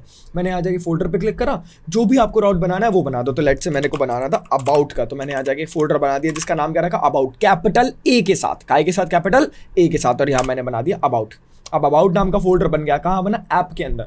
इसके अंदर मुझे एक फाइल बनानी जिसके नाम मैं रख सकता हूँ कुछ भी, तो मैंने यहाँ रख दिया page.js। एक चीज़ और बताऊँ, कुछ भी नहीं लिखना, आपको राउटिंग करनी है। क्या करनी है, राउटिंग थोड़ी अलग तरीके की है। यहाँ पर जाके आपको एक पेज बनाना था, एक आपको ऐप के अंदर अबाउट नाम का पेज बनाना था, जो भी आपको राउट रखना है उसके हिसाब से नाम रख देना। तो मैंने यहाँ पे अबाउट लिखा, मेरे को यहाँ पे लिखना था page.js। अबाउट के अंदर रूल है क्या, हाँ रूल है, अबाउट के अंदर भी page.js। तो भैया ये वाला भी तो पेज ही है, ये पेज नॉर्मल जो हमारा मेन पेज है ना वो मेन page.js है, ये अबाउट के अंदर वाला page.js है। और अगर आपको ऐसे ही काम करना है तो यहाँ जाके आपको मान लेते हैं एक और बनाना है आपको कोर्सेस, तो मैंने यहाँ जाके बनाया कोर्सेस, और इसके अंदर भी बनेगा क्या, page.js, हाँ सबके अंदर बनेगा page.js, एंटर। उसके बाद फिर मैं यहाँ पर जाता हूँ, मैं यहाँ पर कहता हूँ एक और फोल्डर बना दो, क्या नाम रखना है उसका, मैं लिख देता हूँ लेट से मैंने क्या नाम रखा था, प्रोडक्ट,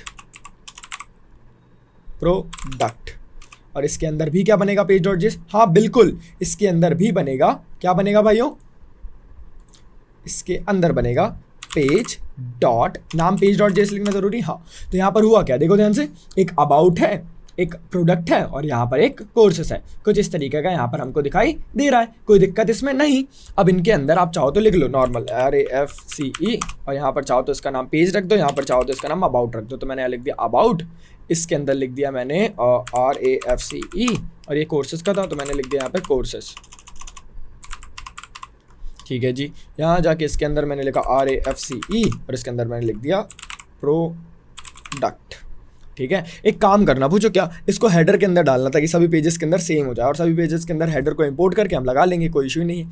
अब इसको यहाँ पर लगाना है, सबसे पहले आपको करना पड़ेगा इंपोर्ट। क्या करना पड़ेगा भाइयों? इंपोर्ट। तो यहाँ जाके मैं क्या चाहता हूँ, यहाँ जाके मेरे को लिखना है अबाउट, तो मैं यहाँ जाके लिख दूंगा सिंपल अबाउट। तो ऐसे लिख सकते हैं क्या? नहीं लिख सकते, देखो मैं यहाँ पर जाके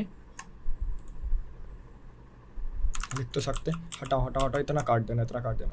ठीक है, 3 2 1 स्टार्ट। चलो, तो यहाँ पर अपन आ चुके हैं, यहाँ पर अपन ने ए टैग बनाए थे। अब URL क्या देंगे? URL देने से पहले ना मैं एक काम करना चाहता हूँ, पूछो क्या, global.css के अंदर से टेलविंड हटाऊंगा ताकि मेरे को नॉर्मल टैग्स दिखें। और ये क्या खुला है? ये नॉर्मल टैग्स कुछ इस तरीके से खुले हुए हैं। और यहाँ जाके मैंने कह दिया कि मेरा जो बॉयलर प्लेट होता है नॉर्मल, वो बॉयलर प्लेट, और ए को मैं दे रहा हूँ मार्जिन। ए को मैं दूंगा पहले तो डिस्प्ले ब्लॉक और मैं यहाँ दूंगा इसको मार्जिन इतनी 30 पिक्सल्स की, थोड़ा सा गैप टैप का बन जाएगा कुछ इस तरीका का। अबाउट, प्रोडक्ट और कोर्सेस। इसके पहले मैं एक काम और कर देता हूँ, यहाँ जाके मेरा page.js ओरिजिनल वाला कहाँ गया? अब थोड़ी सी कंफ्यूजन होगी, थोड़ा सा झेल लेना यार, कहाँ लगे? और मैंने लिख दिया यहाँ पे दिस H1 के अंदर, और ये हाथ से बनाना पड़ता है, मैं तुम्हें वीडियो के एंड में बता दूंगा सजेशंस कैसे देते हैं। तो मैंने यहाँ जाके लिख दिया दिस इज होम पेज। तो यहाँ जाके तुम्हें दिखाई देने लगेगा दिस इज होम पेज। अब आपने क्या करना है, आपने सिर्फ यहाँ पर लिखना है अबाउट।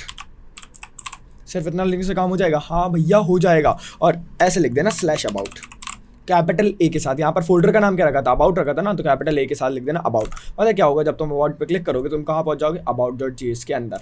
इतना आसान है क्या? हाँ बिल्कुल। यहाँ जाके आपको लिखना है /प्रोडक्ट। जब रिएक्ट राउटर यूज होता था ना, गांड फट जाती थी लोगों की करने में, मजाक से हट के कि ये करो ने वो करो ने फलाना करो ने धमाका करो। यहाँ पर डायरेक्टली काम हो रहा है, बहुत आसान हो गया तुम्हारे लिए काम, मजाक से हट के बहुत आसान हो गया। ठीक है, तो प्रोडक्ट की जगह मैंने यहाँ पे कर दिया कोर्सेस। तो यहाँ पर हुआ क्या है, ध्यान से देखो, अबाउट, कोर्सेस और प्रोडक्ट। क्या करा था मैंने? फोल्डर के अंदर फाइल, यहाँ जाके अबाउट पे क्लिक करा। कौन से पेज पे पहुंचा मैं? localhost 3000 /about. जूम करके देख लिया तुम लोगों ने। यहाँ जाके मैंने प्रोडक्ट पे क्लिक करा, कौन से पे पहुंचा? एक मिनट, उल्टा लिख दिया क्या मैंने? सॉरी, मैं थोड़ा सा क्या बातों में इधर उधर निकल गया, तो उसके लिए मुझे माफ़ कर देना, गलत राउट लिख दिया मैंने। और यहाँ जाके मैंने लिख दिया क्या? कोर्सेस। तो यहाँ जाके वापस हम जाते हैं, रिलोड करते हैं। अबाउट पे क्लिक करा, अबाउट, प्रोडक्ट पे क्लिक करा, प्रोडक्ट, कोर्सेज पे क्लिक करा, कोर्सेज। कोर्सेज की मैंने स्पेलिंग, अरे यार शिट, कैपिटल सी के साथ लिखना प्लीज़ यार, प्लीज़, है ना। कोर्सेज पे क्लिक करा, कोर्सेज। समझ में आ रहा है? लेकिन रिलोडिंग अभी भी हो रही है क्या? हाँ हो तो रही है। इसके लिए क्या करें भैया? इसके लिए एक छोटा सा काम करना है। ये जो ए टैग बनाया है ना आप लोगों ने, इस ए टैग का यूज़ नहीं करना, आपको यूज़ करना है LIN के लिंक का, लिंक। और ऐसे नहीं आएगा, तुम्हें इंपोर्ट करना पड़ेगा। तो यहाँ जाके कहोगे इंपोर्ट कर लो किसको? लिंक को। From where? फ्रॉम कर लो आप लोग यहाँ पर नेक्स्ट /लिंक। और यहाँ जाके मैं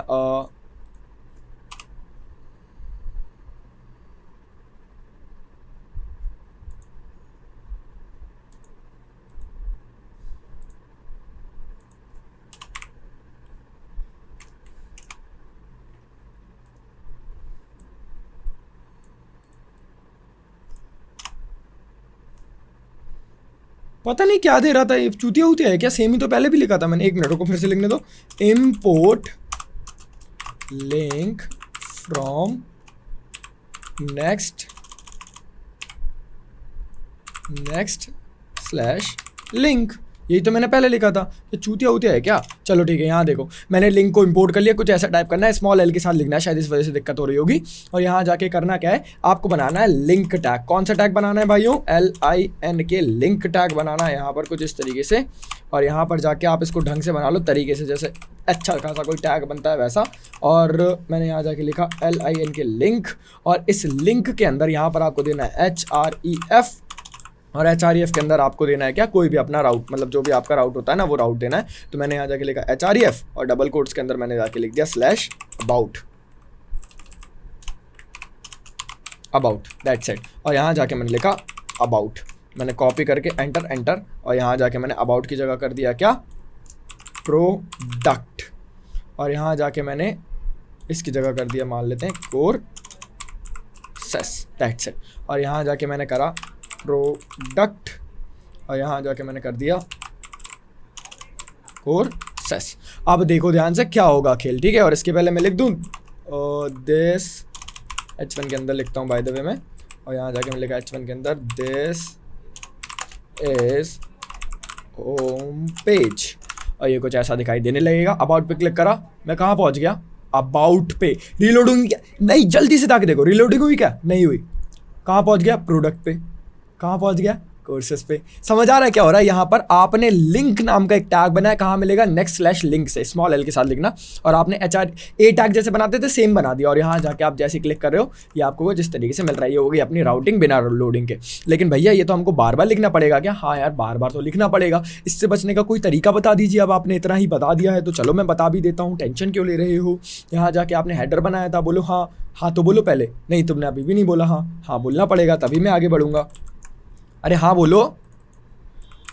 मैंने दे दिया इसको कलर रेड, और यहाँ जाके ये जो फालतू की चीज़ें लगी हुई थी इनकी जगह मैंने लगा दी है ये लिंक टैग। और लेकिन ये कहेगा मुझे तो लिंक पता ही नहीं है क्या होता है ब्रो, तो यहाँ जाके मैं कहूँगा लिंक का ये जो लाइन था इसको लगा दो आप हेडर के अंदर, और ये कुछ इस तरीके से दिखाई देने लगेगा। और यहाँ जाके आपको पेज के अंदर हेडर को लगाना पड़ेगा, तो इसको करना पड़ेगा मुझे इंपोर्ट। और आप किसी और फाइल को अपनी फाइल के अंदर यूज़ करना चाहते हो तो उसको इंपोर्ट करना पड़ता है दोस्तों।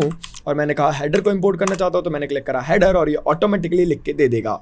यहाँ जाके अगर आपको लगाना है हेडर को अपनी फाइल के अंदर, तो यहाँ जाके आपको लिखना पड़ेगा क्या, यहाँ जाके आपको लिखना पड़ेगा हेडर का टैग, और इसको ढंग से थोड़े सज्जन इंसान की तरह टैग की तरह बना लेना। ये बेसिकली होता है सेल्फ क्लोजिंग टैग। ये सेल्फ क्लोजिंग यानी कि खुद ब खुद क्लोज हो रहा है। देखो ध्यान से कुछ ऐसा दिखाई देने लगेगा, देख सकते हो यहाँ पर, ठीक है। और यहाँ पर मैंने इसके अंदर की टेलविंड हटा दी है दोस्तों, तो ये चीज़ आप गलती से भी मत करना, नहीं तो आपको परमपिता परमेश्वर द्वारा भारी पाप का सामना करना पड़ेगा, भारी दंड का सामना करना पड़ेगा। तो ये कुछ इस तरीके का दिखाई देने लगेगा। और यहाँ जाके आपको एक छोटा सा काम करना है दोस्तों, आपको यहाँ जाना है अपने हेडर के अंदर वापस, और अपने हेडर के अंदर जाके आपको प्रॉप्स मिल रहा है क्या, घंटा नहीं मिल रहा, अभी प्रॉप्स हमने पास ही नहीं करे तो कैसे मिलेगा। तो यहाँ जाके आपको लिखना है लोगो, ताकि आपके ब्रांड का अगर कोई लोगो हो तो वो आप यहाँ पर लगा सको। तो ये कुछ इस तरीके का दिखाई देने लगेगा। और यहाँ पर दिस इज होम पेज भी लिखा हुआ मुझे दिखाई दे रहा है। और मुझे यहाँ जाके इसके अंदर मैंने क्या करना है, अगर मुझे इंपोर्ट करना है तो आपको कुछ नहीं करना दोस्तों, आपको लिखना है सिर्फ इंपोर्ट। क्या करना चाहते हो, हेडर, तो ये लिख के दे देगा। और यहाँ जाके आपको सिर्फ लिखना है यहाँ पर इसके अंदर इसके पहले एक हेडर नाम का टैग, और ये मैंने हेडर बना लिया है दोस्तों, और ये मैंने लगा दिया है। समझ में आ रहा है क्या। तो यहाँ पर जब आप जाओगे अबाउट के अंदर, और यहाँ जाके कोर्सेस था, आई एम सॉरी, तो यहाँ जाके मैंने H1 या फिर मैंने यहाँ पर डायरेक्ट ही लिख दिया कोर्सेस। और ये सेम काम जो मैंने यहाँ पर किया है, यहाँ जाके मैं कहूँगा प्रोडक्ट ब्रो, आपके अंदर भी मैं सेम काम करना चाहता हूँ। तो ये कुछ इस तरीके का मुझे दिखाई देने लगेगा। और यहाँ जाके मैं कहूँगा अगर हेडर, तो यहाँ जाके इसने हेडर को इंपोर्ट भी कर लिया है, कुछ इस तरीके से। समझ में आ रहा है क्या, अरे आ रहा है क्या, अरे आ रहा है क्या, अगर आ रहा है तो बता देना, नहीं आए तो भी बता देना। मैं थोड़ा फास्ट इसलिए चल रहा हूँ क्योंकि मुझे मान के चल रहा हूँ मैं कि तुम्हें आ रहा होगा समझ में। अगर नहीं आया तो प्लीज़ कमेंट में गाली मत देना, प्लीज़ बता देना कि भैया नहीं आया समझ में। मैं एक तो और वीडियोज़ ले आऊँगा, नहीं तो चाहोगे तो मैं लाइव स्ट्रीमिंग भी स्टार्ट कर दूँगा, या फिर धनेश भैया कर देंगे, कोई भी कर देगा। तो यहाँ जाके लिखना है हेडर, और ये हेडर को उसने कर लिया इंपोर्ट। तो ध्यान से देखो स्ट्रक्चर कैसा बन चुका है दोस्तों। आपका यहाँ पर हेडर है जो कि कुछ ऐसा दिखाई देता है। आप यहाँ जाके कह दो कि मेरा टेक्स्ट रहेगा इसके अंदर वाइट, चलो। तो यहाँ जाके आपको अपना हेडर कुछ ऐसा दिखाई दे रहा है, दिस इज होम पेज। और यहाँ पर जाके आपने हेडर को बनाया था। आपने हेडर को बनाने के बाद किसके अंदर डाला, सबसे पहले हमारे सारे पेजेस को बंद करो। चलो बहुत सारी कन्फ्यूजन हो रही है, हटा दो हटा दो हटा दो, सारे पेजेस को बंद करो, लेआउट को भी बंद करो, CSS को भी बंद करो। अभी हेडर था page.js, ये मेन वाला page.js है जिसके अंदर लिखा है दिस इज होम पेज। और यहाँ जाके आप जाते हो किसके, अबाउट के अंदर, देख लो फोल्डर का स्ट्रक्चर, पेज इसके अंदर भी बना हुआ है, पेज इसके अंदर भी बना हुआ, पेज इसके अंदर भी बना हुआ है। और जब मैं यहाँ पर जाके क्लिक करता हूँ अबाउट पे, तो मैं कहाँ पहुँच जाऊँगा, /about। अब मैं कहाँ पहुँच गया, /product। अब मैं कहाँ पहुँच गया, कोर्सेस। राउट्स चेंज हो रहे हैं, लेकिन हर राउट के अंदर मेरे को क्या है, यहाँ पर मेरे को नेविगेशन बार तो चाहिए ना। अब एक दिक्कत है, पूछो क्या, हर पेज के अंदर जाके मुझे अलग अलग, अब तुम्हें मैं एक एप्लीकेशन दिखा रहा हूँ, ध्यान से देखना है ना। मैं यहाँ पे दिखाता हूँ तुम्हें मिंत्रा, मिंत्रा देखो जल्दी से यहाँ पे, ये है अपना मिंत्रा। मिंत्रा के अंदर जब मैं मेंस पर जाता हूँ तो ये हर एक एलिमेंट के लिए अलग अलग पेज है। जैसे मैंने क्लिक करा कैजुअल ट्राउजर, तो यहाँ पे आ रहा है कैजुअल ट्राउजर्स मैन। यहाँ जाके मैं विमेंस पे जाता हूँ और मैं कुछ ले लूँगा, लेकिन किसके लिए लूँगा, मम्मी के लिए ले लूँगा, क्यों नहीं ले सकता। किड्स नहीं, मैन पे जाके मैंने कहा बॉक्सर्स, और यहाँ जाके मेरे को बॉक्सर्स दिखने लगेंगे, लेकिन मैं ये क्यों ही देख रहा हूँ। लेकिन मैं, तुम समझ रहे हो ना, इतने सारे पेज और हर एक के अंदर इतने सारे, सबके अंदर क्या हेडर को इंपोर्ट करोगे जाके, इतने पागल हो क्या। नहीं, क्या करना है हमको, layout.js बनाया था, layout.js के अंदर ही इंपोर्ट कर दो डायरेक्ट। तो मैंने यहाँ जाके लिख दिया है हेडर, इसको मैंने करा डायरेक्ट इसके अंदर इंपोर्ट, और यहाँ पर बॉडी के अंदर बाकी चीज़ें लिखेंगे बाद में, लेकिन हम लोग यहाँ पर पहले बनाएंगे व्हाट, हम लोग यहाँ पर पहले बनाएंगे अपना एक हेडर नाम का टैग, कुछ इस तरीके से। तो यहाँ पर होगा क्या, हर पेज के अंदर आपको हेडर मिलेगा, और अब हर पेज के अंदर बन ही चुका है, तो सबके अंदर से हटा दो, अलग अलग देने की क्या ही ज़रूरत है, तो सबके अंदर से हटा दो। तो यहाँ पर मैंने इसके अंदर से भी हटा दिया। तो भैया दिया क्यों था, अरे सिखाने के लिए दिया था यार, तुम लोग तो यार मतलब समझते नहीं हो, भावनाओं को ही नहीं समझते इंसान की, इंसान का इंसान से भरोसा ही उठ चुका है। चलो, तो ये जो हेडर दिख रहा है ना, ये बाय द वे आपको अलग से आता हुआ नहीं दिख रहा है, आपको बॉडी जो layout.js था ना उसके अंदर से आता हुआ दिख रहा है। तो सबके अंदर आपको इंपोर्ट करने की ज़रूरत है क्या, नहीं। तो इसके अंदर भी कर ज़रूरत है क्या, नहीं। समझ रहे हो कि नहीं समझ रहे हो, यहाँ जाके सबके अंदर से मैंने हटा दिया है, ठीक है। तो यहाँ जाके हेडर मुझे डायरेक्टली वहीं से मिल रहा है। तो यहाँ पर जाता हूँ मैं, मान लेते हैं अपने स्लैश इस पे, अबाउट पर चले जाओ, अबाउट पर नो रीलोडिंग से पहुंच गए, प्रोडक्ट पर चले जाओ, नो रीलोडिंग, कोर्सेज पे चले जाओ, नो रीलोडिंग। ऐसा कुछ बनाने का ट्राई करो जिसमें रीलोडिंग नहीं हो रही है, प्रोडक्ट मतलब कुछ भी एक एप्लीकेशन बनाने का ट्राई करना खुद से, ठीक है। और ये मेरा बन के तैयार है, तैयार है कि नहीं है, तैयार, बन के तैयार है साहब, ठीक है ना। अब हमारा एक दो टॉपिक्स और बचे हुए हैं, जैसे कि शोइंग फ्लैश मैसेजेस, यूज रेफ, यूज इफेक्ट क्या करता है काम, कॉन्टेक्स्ट एपीआई तो मुश्किल ही है इसमें हो पाए, और ये प्रोजेक्ट्स हैं, मैसेज करोगे अगर कमेंट करोगे तो बनवा दूंगा मैं। एक टॉपिक है कॉलिंग एजेक्स, या फिर मैं एक्सियोस या फिर किसी एक एपीआई को कैसे कॉल करते हैं वो सिखा सकता हूँ, लेकिन उसके लिए तुम्हें तगड़े लेवल का प्रोमिसेस यानी वो वाले टॉपिक्स आने चाहिए, ठीक है। तो ठीक है, अब यहाँ से जो वीडियो है वो अपनी रिस्क पर देखना। ये बेसिक सा था, थोड़ा सा मैं एक टॉपिक है जो मेरे को लगता है मुझे बताना चाहिए, हल्का सा मैं आपको दिखा देता हूँ। वो है कि आप एक्सियोस या फेच एपीआई या फिर किसी भी एपीआई को कॉल कैसे करते हो रिएक्ट के अंदर, किस तरीके से आप अपना एप्लीकेशन बनाते हो, ठीक है। तो ये थोड़ा सा इंपॉर्टेंट टॉपिक है, इंपॉर्टेंट नहीं कहेंगे, लेकिन ये थोड़ा सा एडवांस टॉपिक है। अगर आप, मेरे को लगता है क्योंकि इस वीडियो के अंदर थोड़े से एडवांस टॉपिक भी पढ़ाने चाहिए, इसलिए मैं पढ़ा रहा हूँ। अगर आपको लगता है कि ये टफ हो रहे हैं भैया या फिर ना समझ में आए तो वीडियो यहीं पे रोको और मेरे से बोलना जावास्क्रिप्ट की वीडियो बना दो भैया, तो मैं जावास्क्रिप्ट की वीडियो भी बना दूंगा, या फिर हर्ष भैया बना देंगे, या कोई भी बना देगा। समझ में आ रहा है। और यहाँ पर मेरा नॉर्मल सा फोल्डर है, मेरा यहाँ पर ऐप कुछ इस तरीके से दिखाई दे रहा है। मैं सोर्स कोड आपको नहीं दे पाऊंगा क्योंकि मैं आपको सामने सारी चीज़ें मिटाता जा रहा हूँ आप लोगों के लिए, ठीक है। चलो, अब मेरा पेज.js है, layout.js है। layout.js क्यों हटा दिया जोश में भाई साहब, ओ भाई साहब, layout.js के शुक्र में हटाया। layout.js को मत छेड़ो गलती से भी साहब, हाँ जैसा लिखा है लिख लें दो ना। और यहाँ देखिए मैंने लिखा RAFC और यहाँ जाके ये कुछ ऐसा लिखा हुआ दिख रहा है, बढ़िया।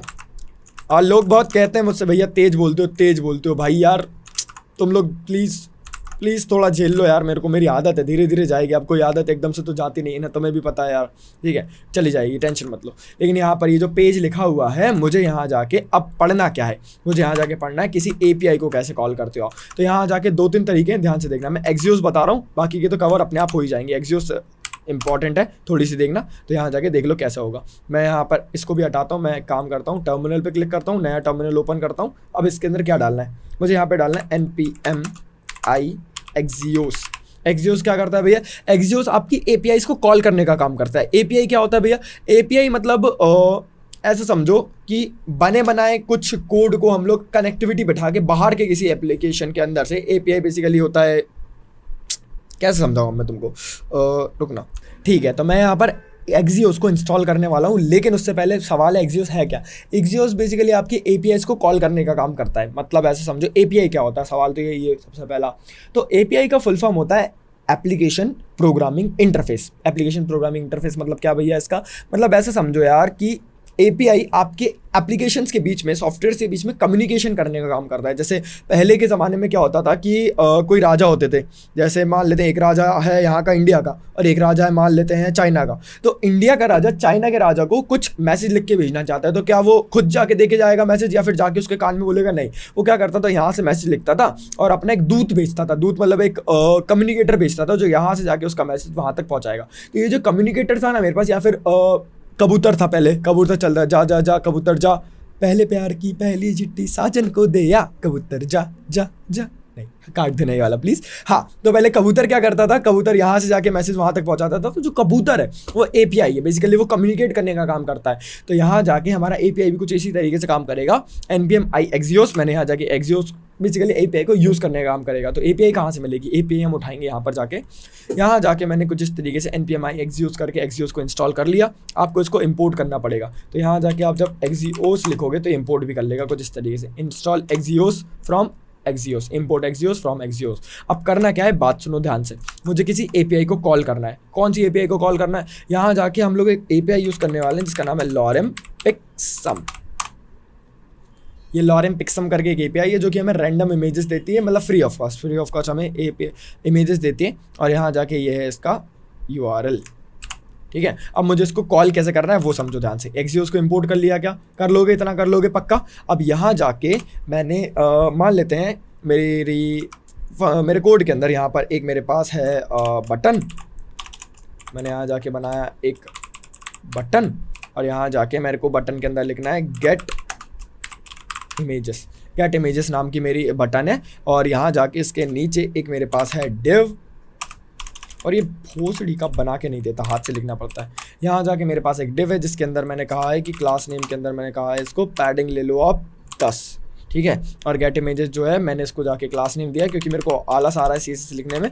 तो मैंने यहाँ जाके क्लास नेम दे दिया इसको px5 py मतलब y में पैडिंग 3। और यहाँ जाके मैंने कहा BG ले लो आप कौन से कलर का, मैंने कहा कि BG ले लो ग्रीन, और ग्रीन में भी ये वाला ग्रीन, थोड़ा सा डार्क ग्रीन। और मैंने कहा टेक्स्ट जो है मेरा उसका कलर रहेगा वाइट, तो मैंने कहा कलर रहेगा मेरे टेक्स्ट का वाइट। और मैंने कहा फॉन्ट रहेगा बोल्ड। तो मेरी बटन कुछ ऐसी दिखाई देने लगेगी, लेकिन आपको ऐप चलाना पड़ेगा। तो npm run dev करके मैंने ऐप को चला दिया। चल जाओ जल्दी से, चल जाओ ऐप, चल जाओ ऐप, जल्दी जल्दी चल जाओ ऐप, चल जाओ ऐप, चल जाओ ऐप। चल रहा है, 2 मिनट लगेगा भाई। अब तुम तो आदमी की घुस जाओ यार, चल रहा है ना यार, 1 मिनट रुक जाओ। अब तुम्हें सबर ही नहीं है बिल्कुल 1 मिनट की भी। हाँ, ऐसे करते हैं क्या काम? मजाक कर रहा था। क्लास नेम मैंने कहा पैडिंग ले लो आप 5 या फिर 12। तो यहाँ जाके थोड़ा अंदर की तरफ एलिमेंट शिफ्ट हो जाएंगे। गेट इमेजेस बटन ने क्लिक करते साथ ही मेरा काम होना चाहिए। अब करने क्या वाला हूँ वो सुनो ध्यान से। यहाँ जाके मेरे को ग्रीन ये वाला अच्छा नहीं लग रहा बाय द वे, तो मैंने ग्रीन कर दिया 600। तो ये वाला ग्रीन थोड़ा ठीक लगेगा। और यहाँ जाके मेरे को चाहिए गेट इमेजेस पे जैसे क्लिक करूँ यहाँ पर इमेजेस आ जाए। लेकिन इमेजेस आएंगी कहाँ से? तो यहाँ जाके इस पर मैंने लगाया है एक ऑन क्लिक नाम का फंक्शन। कौन सा फंक्शन है भैया? ऑन क्लिक नाम का फंक्शन है। और ऑन क्लिक नाम का फंक्शन यहाँ पर जो है उसके अंदर मैं यहाँ पर एक बने बनाए फंक्शन को कॉल करता हूँ। तो मेरा एक फंक्शन बनाया जिसका नाम रख दिया मैंने, मान लेते कॉन्स्ट गेट इमेजेस। और गेट इमेजेस नाम का मेरा एक फंक्शन है और जिसको मैंने बनाया है as an arrow function, as an first class function, जो भी आप इसको कहते हो। सॉरी, गेट इमेजेस नाम का फंक्शन है। और मैंने आ जाके कहा console.log इमेजेस ले लो, इमेजेस ले लो फ्रेंड्स। और यहाँ जाके ऑन क्लिक पर मैं कहता हूँ गेट इमेजेस चला देना, ठीक है। देखो ध्यान से क्या होगा। अब ये कहेगा कि भैया ओ भैया यूज़ क्लाइंट तो यूज़ कर लो। कहाँ क्या है, कहाँ से कौन से गाँव से हो यार तुम लोग? तो मैंने यहाँ जाके कहा यूज़ क्लाइंट, और ये कुछ इस तरीके का बन जाएगा। मैंने जैसे क्लिक करा क्या आ गया? इमेज ले लो। अब इमेज कैसे ले लो, कहाँ से ले लो? API से कॉल करेंगे तब आएगी इमेज। तो यहाँ जाके करना क्या है, बहुत आसान तरीका है, बहुत आसान तरीका है। मैंने एक कॉन्स्टेंट बनाया जिसका नाम मैंने रख दिया रिस्पॉन्स। नाम कुछ भी रख सकते हो, नाम में क्या रखा है। और रिस्पॉन्स लगाने के बाद यहाँ पर आपको एक छोटा सा काम करना है। आपको यहाँ जाके लिखना है Axios डॉट, और Axios डॉट के बाद आपको बहुत सारी मेथड्स दिखती हैं यहाँ पर, और इनके अंदर जाके आपको लिखना है Axios डॉट गेट। और यहाँ जाके आपको API का URL पुट करना है कुछ इस तरीके से, ठीक है। और जब मैं कहूँगा यहाँ पर जाके console.log response, तो यहाँ पर जाके आपको रिस्पॉन्स मिल रहा होगा जैसे आप क्लिक करोगे कुछ इस तरीके से, ठीक है। तो यहाँ पर मेरे को रिस्पॉन्स के अंदर मेरे को रिस्पॉन्स मिल रहा होगा, लेकिन ये एक प्रॉमिस है और प्रॉमिस को हमें हैंडल करना पड़ता है कुछ इस तरीके से। मैंने पहले ही बोला था यहाँ पर आपको असिंक अवेट आना चाहिए, और यहाँ जाके मैंने कर लिया अवेट कुछ इस तरीके से। तो यहाँ पर मैंने फंक्शन को एक एसिंक्रोनस फंक्शन बना दिया और मैंने उसको अवेट कर लिया। अब एक चीज़ और, एसिंक अवेट लगाया है और यहाँ जाके आपको चीज़ें मिल रही इन द फॉर्म ऑफ दिस। यहाँ जाके आप एसिंक अवेट लगाया है तो हो सकता है ना कुछ एरर आ जाए, हो सकता है कि नहीं हो सकता। तो यहाँ जाके आप इसको डाल सकते हो ट्राई और कैच के ब्लॉक में, ठीक है। और यहाँ जाके मैंने लिखा एलिमेंट आ गया तो ठीक है, नहीं आया तो मैंने यहाँ जाके कहा console डॉट, मैंने यहाँ जाके लिख दिया एरर, और यहाँ जाके आ जाएगा, अरे एक तो ये सजेशन नहीं देता। यहाँ जाके मैंने लिखा console डॉट एरर, और console डॉट एरर के अंदर मैंने यहाँ लिखा एरर फैचिंग इमेजेस।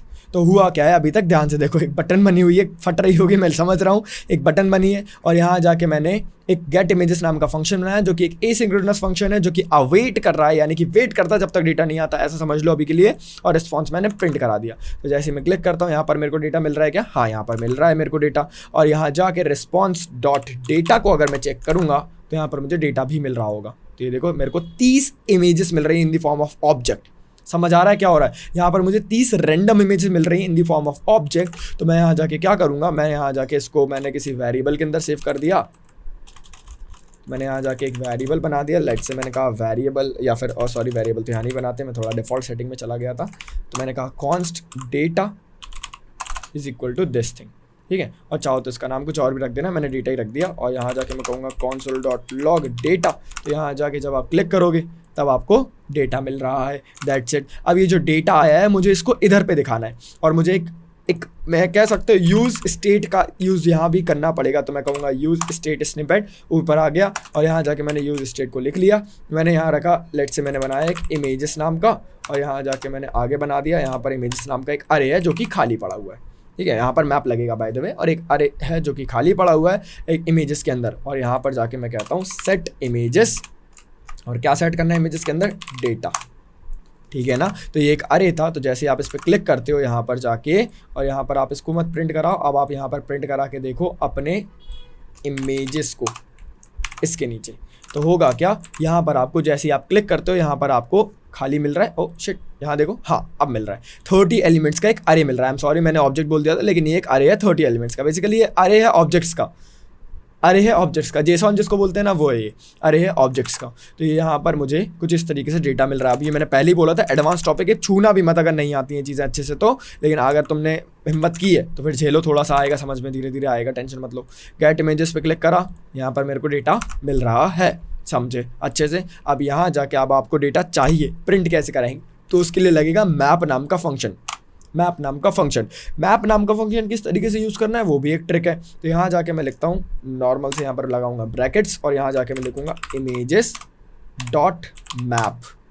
मैप मैंने यहाँ बनाया, और मैप के अंदर मैं एक एरो फंक्शन बना दूंगा कुछ इस तरीके से, बन गया ना। और यहाँ जाके मैं एक चीज़ पास कर देता हूँ, लेट से मैंने कहा कि एक img नाम का मेरा इमेज नाम का कुछ है, और यहाँ जाके मैंने पास कर दिया। यहाँ जाके मैं बना रहा हूँ एक इमेज टैग। तो यहाँ पर इमेज टैग कैसे बनाते हैं, यहाँ जाके आप बनाते हैं इमेज टैग कुछ इस तरीके से, जिसके अंदर होता है एक src, इसकी वैल्यू कुछ इस तरीके से आप यहाँ पर लिखते हो। src के अंदर तुम लोग एक काम करना, पूछो क्या? यहाँ जाके इमेज के अंदर जो src आ रहा है बाय द वे किस तरीके से, src आ रहा है img। और यहाँ जाके पहले देख लो, डेटा देख लो, एक मिनट रुक जाओ। यहाँ जाके मैप करना थोड़ी देर बाद में, पहले यहाँ पर जाके देखो हो क्या रहा है। हेलो, गेट इमेजेस पे क्लिक करा, अच्छा कॉन्सोल पे नहीं दिखा रहा क्या? अरे दिखा दो यार प्लीज़ यार, CLG, और यहाँ जाके मैंने कहा कि मेरी इमेजेस को दिखा दो, क्या है मेरा इमेजेस, क्या दिख रहा है उसके अंदर। क्लिक करा मैंने, यहाँ पर जाके आपको दिख रहा है यहाँ पर एक अरे है ऑब्जेक्ट्स का, और हर ऑब्जेक्ट के अंदर यहाँ पर डाउनलोड URL के अंदर उस इमेज का URL मिलता है मुझे, और उसके अंदर मेरे को उसके ऑथर का नाम भी मिलता है, मुझे यहाँ जाके सब कुछ मिल रहा है। ऑल राइट, तो यहाँ पर गेट इमेजेस पे क्लिक करते साथ ही मेरे को यहाँ पर मेरी इमेज का पूरा अरे मिल रहा है। बाय द वे हाँ, ये एक अरे है, ऑब्जेक्ट्स का अरे है। यहाँ जाके आपको इस अरे को डायरेक्ट लिखने की जगह यहाँ जाके आपको लिखना है इसको इन द फॉर्म ऑफ मैप नाम का फंक्शन। तो मैप नाम का फंक्शन चलाएंगे अपन, मैं लिखूंगा इमेजेस डॉट मैप, लगा दिया। अब मैप जब आप चलाते हो तो यहाँ पर आपको इसके अंदर एक फंक्शन, ये बेसिकली एक हायर ऑर्डर फंक्शन होता है, और इसके अंदर मैंने मान लेते हैं अभी के लिए मेरे को LM बाद में देखूंगा, पहले में बहुत सारी चीज़ें मिल रही हैं उसके अंदर बाय द वे मेरे को अभी, अगर आप ना मानो तो मैं आपको दिखा भी देता हूँ। लाइक मैं यहाँ पर आपको दिखाता हूँ ये क्या दे रहा है मुझे। तो यहाँ जाके ये जो मेरे पास अरे आया था, ये जो मैंने क्लिक करने साथ ही मेरे को अरे मिल रहा था ना, अरे क्यों नहीं मिल रहा, अरे हाँ मिल रहा है ना। इसके अंदर मेरे को हर एक ऑब्जेक्ट के अंदर मेरे को ऑथर का नाम, ये डाउनलोड URL, हाइट कितनी है और फलाना ने ढिमा का सब कुछ मिल रहा है। तो यहाँ जाके आपको करना क्या है, करना ये है, करना यो है, ये नहीं है, करना यो है कि आपको करना यो है कि आपको यहाँ जाके लगाना है मैप, और यहाँ जाके आपको पास करना है एक LM, और यहाँ जाके आपने कर लिया फंक्शन ओपन। अब फंक्शन जब आपने ओपन करा तो यहाँ जाके आपको बनाना है एक H1 कुछ इस तरीके से, और इस H1 के अंदर आपको लिखना है अपना जो भी फंक्शन है वो। तो डायरेक्ट LM नहीं लिखना, नहीं तो पूरा का पूरा ऑब्जेक्ट हो जाएगा। आपको लिखना है LM.author, और ऑथर की स्पेलिंग गलत लिख देना। पता है थोड़ी देर पहले मैंने सेम चीज़ रिकॉर्ड करी थी लेकिन ऑथर की स्पेलिंग गलत लिख दी थी। यहाँ जाके मैंने लिखा LM.author, और यहाँ जाके मैंने कहा कि आपको मैं दे रहा हूँ एक की बेसिकली क्या होता है ना, की बेसिकली हर एक एलिमेंट के लिए हमको यूनिक आइडेंटिटी देनी रहती है। तो यहाँ जाके मैंने इंडेक्स के लिए आई पास करा और उसको मैंने बना दिया की इस बेसिकली ID की तरह ही होता है लेकिन उसको यूनिक आइडेंटिटी देनी रहती है। क्लिक करा, यहाँ पर जाके हमको कुछ मिलेगा, लेकिन भैया ये फंक्शन को रिटर्न तो कराओ आप। तो यहाँ जाके मैंने कहा रिटर्न, मैंने पहले ही बोला था ये तभी पढ़ना जब थोड़ा बहुत आता हो जावास्क्रिप्ट। तो मैंने जाके कहा रिटर्न, और ये कुछ ऐसा दिखाई दे रहा है। समझ आ रहा है क्या? ठीक है, चलो ठीक है। तो मैं यहाँ पर जाके देख सकता हूँ इसको, ये समझ आ रहा होगा आपको, डेटा मिल रहा है, और इसको मुझे इस तरीके से ना बनाते हुए बनाना in the form of IMG tag. तो यहाँ जाके मैंने बनाया इसको as a form of IMG। यहाँ जाके IMG के अंदर अपन ये क्यों ही देंगे, तो यहाँ जाके IMG के अंदर हम इसको नहीं लिखने वाले हैं बाय द वे। यहाँ जाके हमको क्या करना है, IMG टैग बनाया मैंने, यहाँ जाके IMG टैग क्लोज होता है क्या? अरे नहीं भाया, यो क्या कह रहे हो, इस तरीके से क्लोज होता है, ठीक है। और यहाँ जाके मैंने कहा SRC के अंदर मैं क्या देना चाहता हूँ, SRC के अंदर मैं बाय द वे इसको देना चाहता हूँ क्या, SRC के अंदर मैं देना चाहता हूँ इसको LM.download URL, डाउनलोड URL। और यहाँ जाके मैंने क्या कहा, मैंने जाके कहा SRC और डाउनलोड URL। और यहाँ जाके एक चीज़ और कहनी है मुझे कि जैसे मैं क्लिक करता हूँ क्या रिटर्न कर रहा है मेरी इमेजेस, हाँ ओ भाई साहब इमेजेस आ गई, ओ भाई साहब इतनी सारी, हाँ आ तो गई। एक काम और कर लो, विड्थ और दे दो इसको जाके। तो मैंने यहाँ जाके इसको विड्थ दे दी, मान लेते हैं कितनी, तो मैंने विड्थ कहा इसको ले लो आप 300 ले लो यार, कोई दिक्कत थोड़ी है। और हाइट दे दी मैंने, तो हाइट भी ले लो आप 300 ही। और यहाँ जाके मैंने कहा आपको क्लास नेम दे रहा हूँ मैं, आप थोड़ी सी मार्जिन ले लो 10, तो अपने हिसाब से मार्जिन ले लेगी, और आपके कॉर्नर्स रहेंगे राउंडेड। तो यहाँ जाके कुछ इस तरीके का दिखाई देगा। जैसे ही आप क्लिक करोगे यहाँ पर आपको इमेजेस दिखाई देने लगेंगी कुछ इस तरीके से, और आप जाके कह दो इसको कि आप है वो एक इनलाइन ब्लॉक एलिमेंट। तो यहाँ जाके मैंने कहा इनलाइन ब्लॉक। तो जैसे आप बस पे क्लिक करते हो तो आपको एलिमेंट्स कुछ इस तरीके से दिखाई देने लगेंगे। समझ आ रहा है? तो ये बेसिकली आप किसी भी API को कैसे कॉल करते हो। थोड़ा सा मुश्किल टॉपिक था, नहीं भी समझ में आया तो प्लीज़ कमेंट मत करना कि भैया समझ नहीं आया, क्योंकि मैंने बोला था एडवांस टॉपिक है। जब एडवांस रिएक्ट की वीडियो आएगी ना उसमें क्लियर हो जाएगा, आई कैन गारंटी यू उसमें क्लियर हो जाएगा, उसमें दिक्कत आएगी नहीं। लेकिन मेरे को लग रहा था वीडियो का कॉन्टेंट थोड़ा कम हो रहा है, थोड़ा सा आसान हो रहा है, तो जो लोग कहते हैं भैया आसान पढ़ा देते हो आप, तो उनके लिए था ये कुछ इस तरीके का एप्लीकेशन बन गया है। चाहो तो यहाँ पर जाके सोर्स कोड नहीं दूंगा, देख के कोड कर लेना कुछ इस तरीके से। यहाँ पर आपको पहले कोड लिखना था अपना गेट इमेजेस वाले का, और फिर उसके बाद गेट इमेजेस बटन के क्लिक पर कॉल हो रहा था, और ये कुछ इस तरीके से काम कर रहा था, और ये मेरे को इमेजेस मिल रही हैं। भैया यूज इफेक्ट क्या होता है? यूज इफेक्ट बेसिकली इसी मेरे बनाए गेट इमेजेस को तुरंत के तुरंत आपको यहाँ जाके यूज इफेक्ट का अगर यूज़ करना है तो ये भी एक एडवांस टॉपिक है बाय द वे। लेकिन मैंने यूज इफेक्ट को पहले तो कर लिया इंपोर्ट, देखो जल्दी से ऊपर से देखो इंपोर्ट हो चुका है, और मैंने जाके यूज इफेक्ट का लिखा कोड। फर्स्ट के अंदर कुछ नहीं करना, आपको गेट इमेजेस को कर देना है कॉल। इससे फ़ायदा पता है क्या होता है? इससे फ़ायदा ये होता है कि आपका फंक्शन ऑटोमेटिकली कॉल हो जाता है। और यहाँ जाके आपको क्या करना है, यहाँ पे कुछ लिखना है क्या? नहीं लिखना। और यहाँ जाके रिटर्न करना है क्या? नहीं करना। तो ये मेरा यूज इफेक्ट होता है, मैं अगली वीडियो में समझाऊंगा, डिटेल में समझाऊंगा।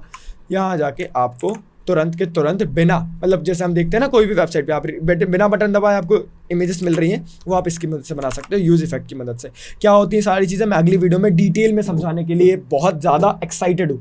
मैं गारंटी दे सकता हूँ आपको, अगर आपने इस वीडियो का वो वाला पार्ट जहाँ तक मैंने आपको देखने के लिए बोला था, अगर वहाँ तक देखा है तो बहुत बहुत धन्यवाद आपका, बहुत बहुत धन्यवाद। अब आपको बेसिक्स थोड़े बहुत समझ में आने लगेंगी।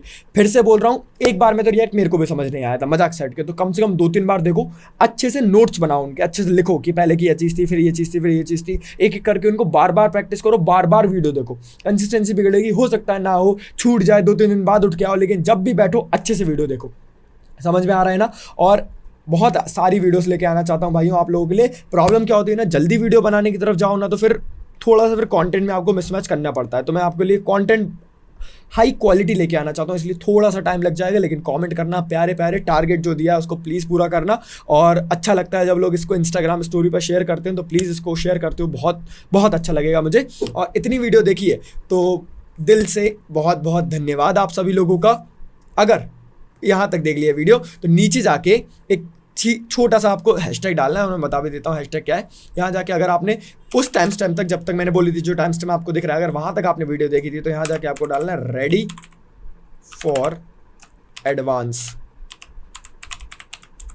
Ready for advance. क्या आप लोग एडवांस रिएक्ट के लिए रेडी हो? तो यहाँ जाके आप कहना रेडी फॉर एडवांस रिएक्ट। तो यहाँ जाके आपके लिए मैं वीडियो लेके आ जाऊंगा। तब तक हम मिलते हैं अगली वीडियो में। अपना ख्याल रखना, पढ़ाई करते रहना अच्छे से। एंड दिस इज सार्थक शर्मा साइनिंग ऑफ। और एडिटर है हमारे आकर्ष व्यास, तो उनका भी नाम ले दिया मैंने न्यूज़ एंकर्स की तरह। तो हम मिलते हैं अगली वीडियो में। बाय बाय, टाटा, गुड नाइट।